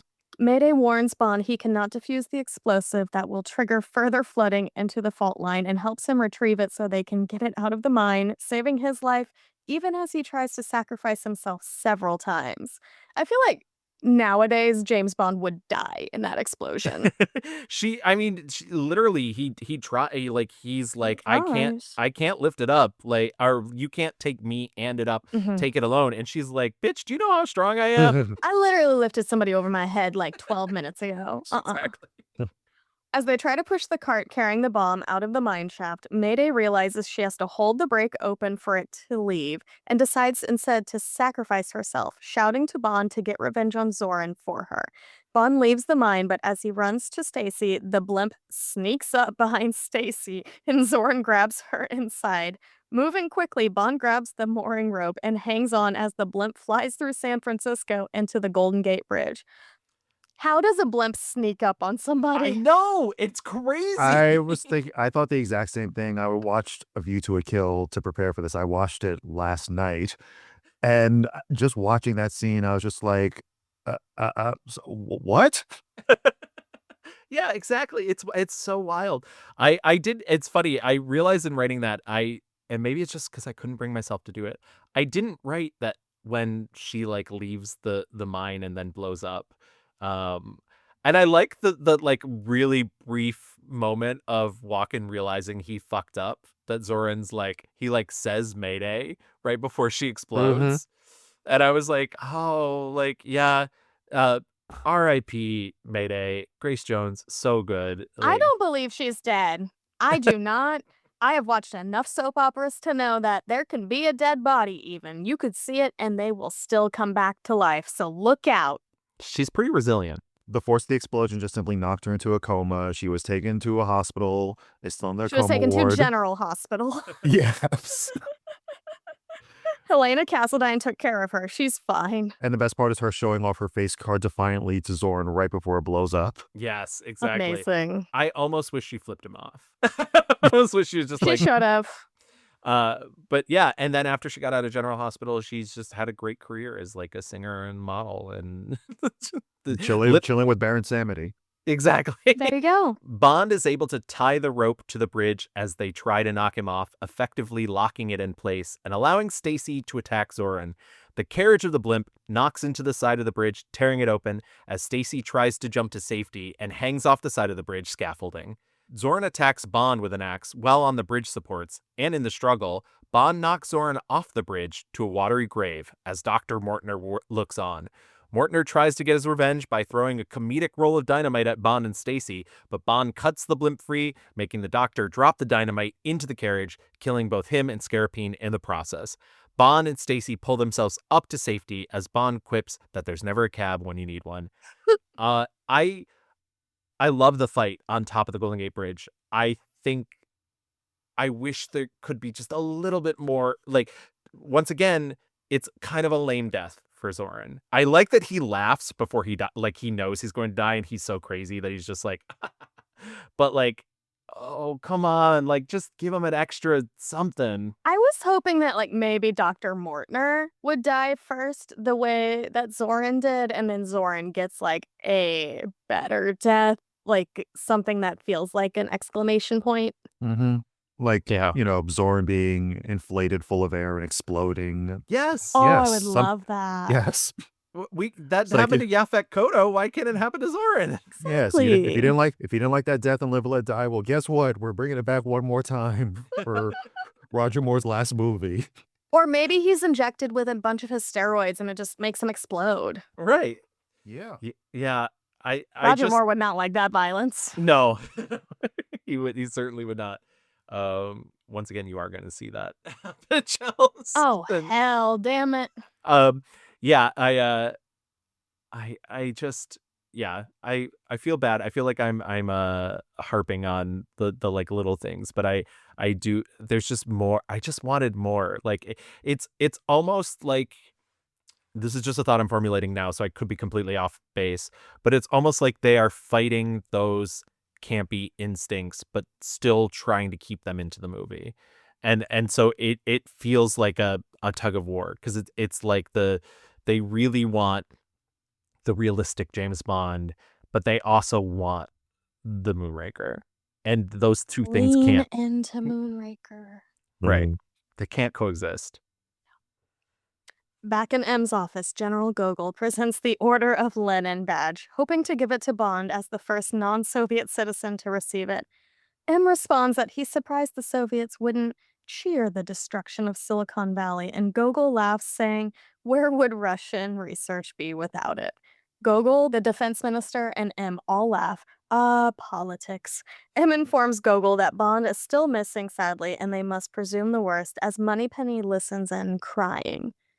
I'm crying because that's the last I see of her. I know. The She's last time, beautiful. the last time we see her, she's in tears. Me too. At Stacy's palatial empty home, Q's surveillance toy spots Bond and Stacy fooling around in the shower. As M calls Q, Q reports that Bond is still alive and just, quote, cleaning up a few details, as Bond throws a towel on top of the drone. The credits roll, and we're told that James Bond will return. But in what? No title is provided as of 2026 or has been since. We'll never know if he's actually going to return. We'll never know. James he Bond will does. return in Avengers Doomsday. Exactly. I knew it. Just that ticking clock down. Like, guys. The end. Final thoughts about everything that you've witnessed in this glorious and ultimately somewhat disappointing movie. We love to talk about the Bond women. We love to talk about the villains. We love to talk about the gaps. But before we get to them, do either of you have any final thoughts about A View to a Kill? You know what? I will say, yes, it has issues. It could be a little tidier. The reviews are mixed, and I still had a great time because anytime Grace Jones pops on screen, I was like, yes, get it, girl, kill. Mhm. I had a great time. I did too. I still, even after all these years, I still found the movie enjoyable. Watching it for the first time after all these years, it was so good to see Grace Jones on screen again, reminding her why she awakened so many things in me at such a young age. I understand. I mean, I'm pretty sure she is the reason why when I see, women who could easily break me in half without breaking a sweat, it's like it all goes back to her. But You're like, my correct. my feelings are still the same as like it's still entertaining. The script, the story and the script could have used a little more work. Tanya Roberts deserved better material to work with, but overall, I still found it an entertaining way for Roger Moore to go out. Yeah, like, this is not the worst movie I've seen. It's not my best No. Roger Moore movie, but I like this way more than so many of the Connery ones and the fake James Bond movies you've forced upon me. With consent, with consent. I have not forgot about the first 2 Casino Royales. And yet I'm trying to forget. Yeah, I was gonna say it's better if you try. Yeah, no, I think I'm with you both too. Where like it's clearly not the worst James Bond movie by any means, and it has a lot of the right elements. But I do think it is that fight that it has with it. Like Mhm. it's kind of. I say this about. I know not a lot of people agree with me on this, but everybody talks about how Batman and Robin's the worst Batman movie of No. that run. But it's not. Batman Forever is. And part of that is that Batman Forever is a movie in the closet and Batman and Robin is out and proud. And I think this is a movie in the closet. It like it really wants to have that seriousness of the late Connery, early Mhm. Moore, but it also exists in a post Moonraker world and it can't have it. I think what makes it slightly more disappointing compared to the other Roger Moores is that it has every element to be the best one, like, bar none. It's just it needed those punch-ups, and it could have been the best Bond. Like, all the ingredients are there. Even the, like, basic idea storyline is there. They just needed to refine it. Yeah, I think that's true. All right, let's talk about our ladies. I put Mayday first. I'm actually going to save her for last. Stacey Sutton. Tanya Roberts innocent. Yeah, beautiful gowns. R.I.P. Tanya Roberts. I had no idea that she passed away. It's so sad. So it's young. really sad. Mhm. It's yeah. Young people are dying. Yeah, and she's Seriously. and I think she's good in a role that's severely underwritten. And I love that she kept in touch with other, like, Charlie's Angels and Bond girlies. Mhm. Like, Yeah. they had their little gang. They reunited on that show we can't rewatch anymore because it's cursed. Exactly. Yeah. I was a Midge fan. What can I say? Paula Ivanova, she's great in her like a couple scenes. I think she's a lot of fun. So much fun. Jenny Flex, best Bond name of the entire movie. And I love that moment when Mayday finds her body and seems genuinely sad. She like shouts, "Jenny!" Like, I this is my refuse to friend. believe she's dead. I feel like a little CPR. We've got her. And a fun fact, the actress who played Jenny, she went on to play another Nazi in an Indiana Jones movie. Exactly. Yes. Yes. Is she the one from Last Crusade? Is Yeah, she? that's her. I didn't even realize that. Wow. Action star. She's Mhm. great. She gets to kiss both Connery and Harrison Ford. She's living her best fucking life. Great way to spend the 80s. Exactly. Nice. But of course, our queen of this movie is Mayday, and it'd be hard to not acknowledge how much Grace Jones brings to the proceedings. Mm-hmm. Truly top tier Bond girl, right into my heart. Oh my goodness. I also, and we talk about how James Bond movies are kind of inflated B movies that somehow trick their way into the A crowd and therefore can get away with things that don't necessarily happen. And one of the things, and I know this is like mid 80s, but the fact that Grace Jones gets to wear her real hair throughout it and the variety of styles that she brings to it is so fucking cool, because I guarantee outside of like in like a mainstream Hollywood film, you're not getting someone that looks like Grace Jones, that's as dark as Grace Jones, that has natural hair in like really cool fucking hairstyles in a big mainstream movie. And Also, the They fact gotta- that she sleeps with him whenever Yes. in past Bond movies, they Yeah. are literally like trying to not make that happen. Well, And I she mean, dominates him in the yeah. movie, like physically in those scenes. And like, yes, there's the behind the scenes funniness of it all, but still, like, she owned every scene, and I love her so much. Yeah, I definitely think that they would have tried to quote unquote feminize her a little more, especially as a character who sleeps with the lead. And one of my mutuals on social media always, the only issue that he really seemed to have with the scene where James and Mayday sleep with each other is like that kind of eye roll that James has when he's dominated by Mayday and they start making out. And I don't know whether he has issue with the way it was written or the fact that he thinks it was like Roger Moore having issue with the scene, but that was always something that he had issue with. But I do like the fact that Mayday literally just dominates James in that scene and To takes me, over. I read that as James Bond is not used to being dominated Yeah. Yeah.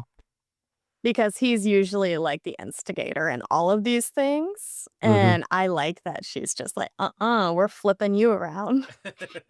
I'm gonna, It's like if I oh. can't do this with Zoran, I'm about to do this with you.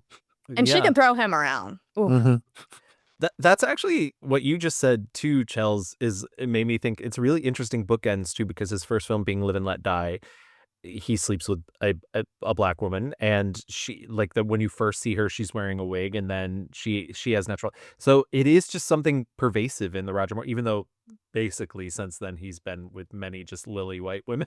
Mm. But it is cool to like that it's all been throughout, and like you can sort of chart the progression on cultural acceptance into fucking just treating people like people. Mm. And yeah. Mhm. Um yeah, I love Grace Jones.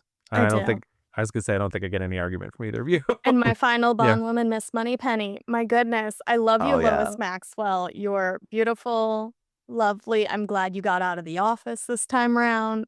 Go hmm have fun. I like to think there's another deleted scene of her licking her wounds of Bond possibly being dead by going to the track and doing some more gambling. That's the series I need. Yeah, exactly. In terms of villains, obviously, Scarapine, Dr. Mortner, who cares? Jenny Flex, Mayday, we already talked about them. So really our guy is Max Zorin. And once again, my only complaint is give us more. He's Yeah. so good. hmm I can't believe he didn't have an accent in this movie. Wandering around going, Mr. St. John Smythe, welcome to my racetrack. I don't have any accent. It's funny that Christopher Walken has been two iconic villains named Max, and this is the one where he's like subtle. Yeah, Yeah. true. They're both What's his name? evil Max bit- Shrek or Max something Shrek. Yeah. in hmm Batman. Oh, They're so both good. evil businessmen. My favorite line delivery by Christopher Walken in anything is in Batman Returns when he sees Bruce Wayne at his party and they're having their little tete-a-tete, and Bruce Wayne says something to him and he just goes, yawn, Yo. walks away. Oh, good. It's That's so him. good. Oh my God. Yeah. The Christopher Walken. Yeah. Once again, my only complaint is, More to Walken. even hmm give him like the bleach blonde hair and the bright blue eyes, like to make him Aryan, and then like not And he really has do his any. Oscar by now, so like let him Yeah. show out. Yeah. And he remained really close friends with Roger Moore throughout the rest of Roger Moore's life. That documentary I brought up towards the beginning of us doing the Roger Moore series, the From Roger Moore with Love, that was aired on BBC. They interviewed Christopher Walken, and he literally says in the interview, I don't do these sort of things. I don't do interviews about friends. And he's like, but for Roger, I would. When they asked me about this interview, I thought, well, to talk about people I know, I'm not so crazy about doing that generally. But in the case of Roger, Roger was so good-natured.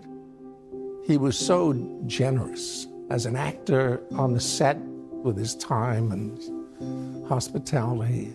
I thought this was an opportunity to, say thanks. He was very much the Roger that you saw on film. He was funny, he was charming, he was handsome, he dressed well. Yeah, very much the same guy. I love that. And yes, I know it's because he's dodging the Natalie Wood stuff. I was waiting for it. You were waiting. You know it's always Yeah. in the back of my mind. something in common between Max Schreck and supposedly Christopher Walken. Love to drown some people. Please, we all know it wasn't Christopher Walken. He was drunk and sleeping. I've solved Natalie Wood's murder, everyone, by the way. You have to I be my believe friend it. to know. Yes, we know who's really responsible, and that person's name starts with R and ends with Albert Wagner. Allegedly. Just in case. Allegedly correct. Allegedly in Lana Wood's book. Yeah. Everyone Lots of go read her book or listen to it. lots of winking going on, though you guys can't see. But yeah, Max and Mayday, I would say, are the only villains worth paying attention to. Scarpine, I only know Who? him. Yeah, I only know him as Sidney from The Pretender, and that's all I'm going to know him as. Yeah. Oh wow, you were good at this. He's watched Being a a- show or two. He's watching, but all Being a these nerd shows has that- its perks. yeah, all these shows that like I used to watch that I hadn't thought of in a long time. Yeah, This is your brain Pretender, wow. Sudoku of the day. It really is. In terms of gadgets, we got Moore's magic glasses, we got a camera ring, a robot surveillance dog. We have the product placement sharper image card that can break through windows, and Somehow. we have yeah, exactly. And we have so many tape recorders. Everybody. So just has a basically, tape we have recorder. K9 from Doctor Who. Yep. We have my Grandma Shirley's magic glasses, the camera ring from my Ring doorbell. Yeah. I think that, to me, if I had to pick a favorite gadget, I think it's the camera ring. First of all, I've gotten really into wearing rings, even though I'm not wearing any right now, and so I think I could rock that. But do either of you have a favorite gadget from this film? It's kind of a gadget like James Bond movie. It kind of is, and I'm sad that we never got the usual scene of Q busting 007's balls while talking to him about the gadgets, but I guess just because I'm a child of the 80s, I do like the drone that kind of reminds me of Rob the Robot from the Nintendo Entertainment System when it first dropped. Other than that, I do like the camera ring. It is a nice touch. The magic glasses are just like so massive I mean, and I have unsubtle. those, so I already have them. I don't need them. Sorry, Google AI glasses. We don't need you. We do Oh, I not. was thinking that too. I was like, we kind of have these nowadays, and it's crazy that I do like all of the various tape recorder things and shenanigans with that always, because Mhm. bring me back to tape, baby. Yes. But also just the microchip that you can put into anything and then have a cane and press a button. I always want a cane that presses a button and does something. yeah, You know? hard to deny that. Yeah. Well, Chels, I know what I'm getting you for Christmas Kwanzaa this year. Yes. I win. And then, sadly, for the last time, though we'll probably continue doing this with other James Bonds, we have our bonus round, which is just Moore's outfits. Everybody that worked on behind the scenes for his outfits returned from Octopussy. That includes costume designer Emma Porteous, costume supervisor Tiny Nichols. Tailoring for Roger Moore's suits was done by Douglas Hayward, with shirts provided by Frank Foster. All that information can be found on bondsuits.com. We need to start posting these photos because bottom left, where Roger Moore has like the horse, like, what is it? A riding crop. Riding crop, that's the word. And in the giant his hat. mouth with the giant hat, and he just looks so delighted. But also next to that is just a picture of him smiling at you, and you're like, yeah, you would charm me, baby. In Oh. a leather jacket. Yes. Do either of you have a favorite look? I have two, and then I have a clear Besides all of them. and I have a clear least favorite as well.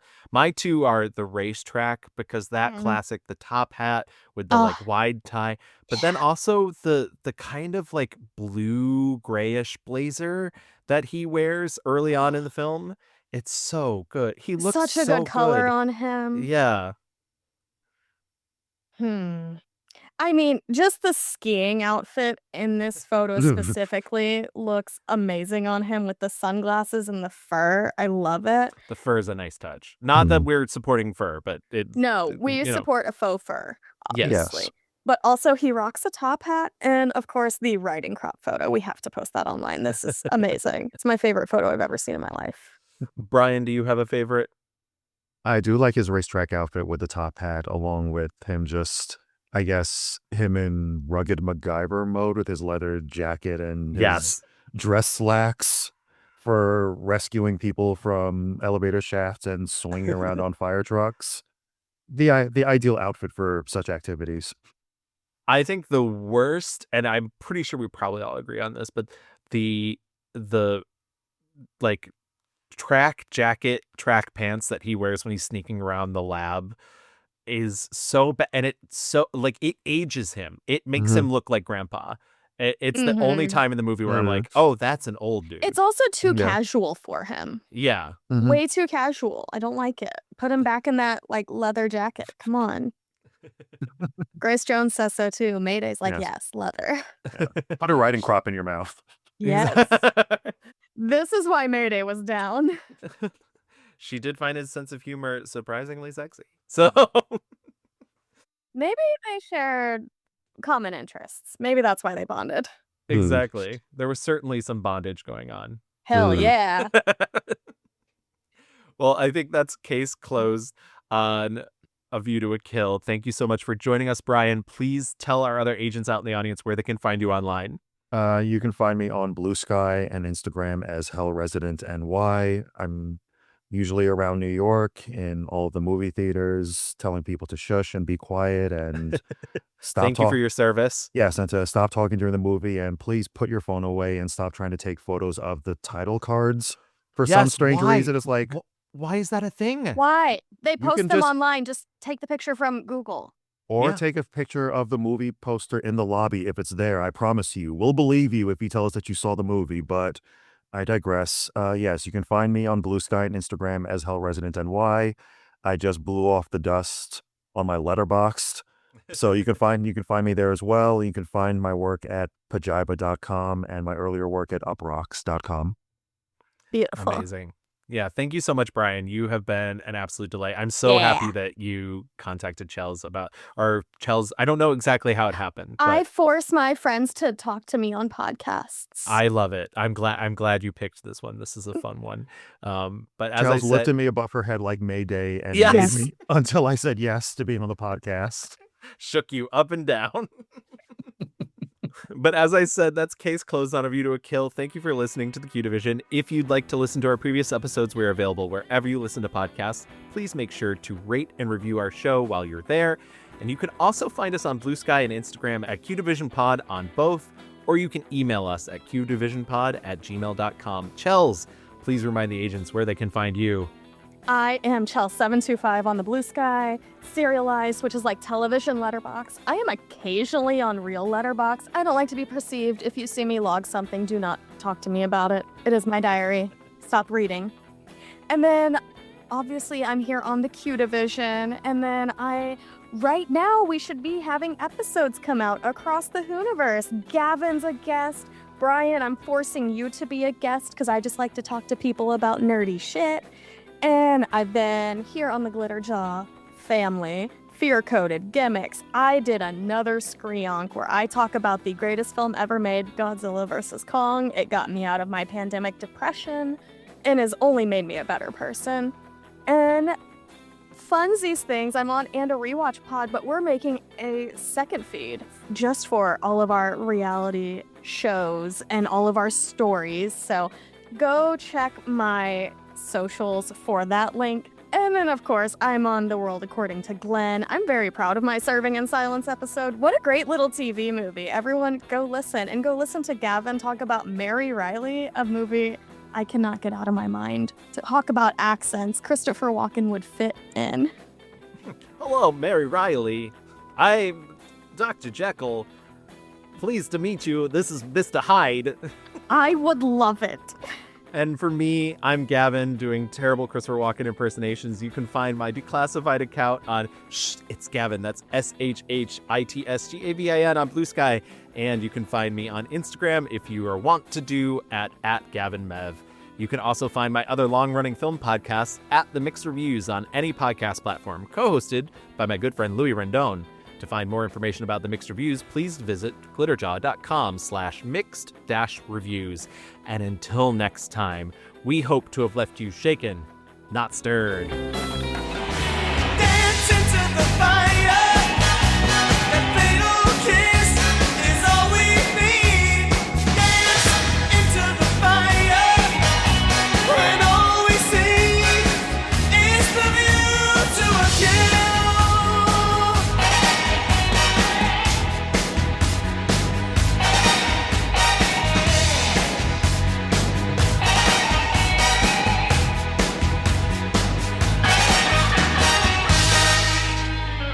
Ryan, can you bully Gavin into saying we need to do a Batman podcast when we're done with James Bond? Yes, please. I will do Thank so. you. It would not take much bullying.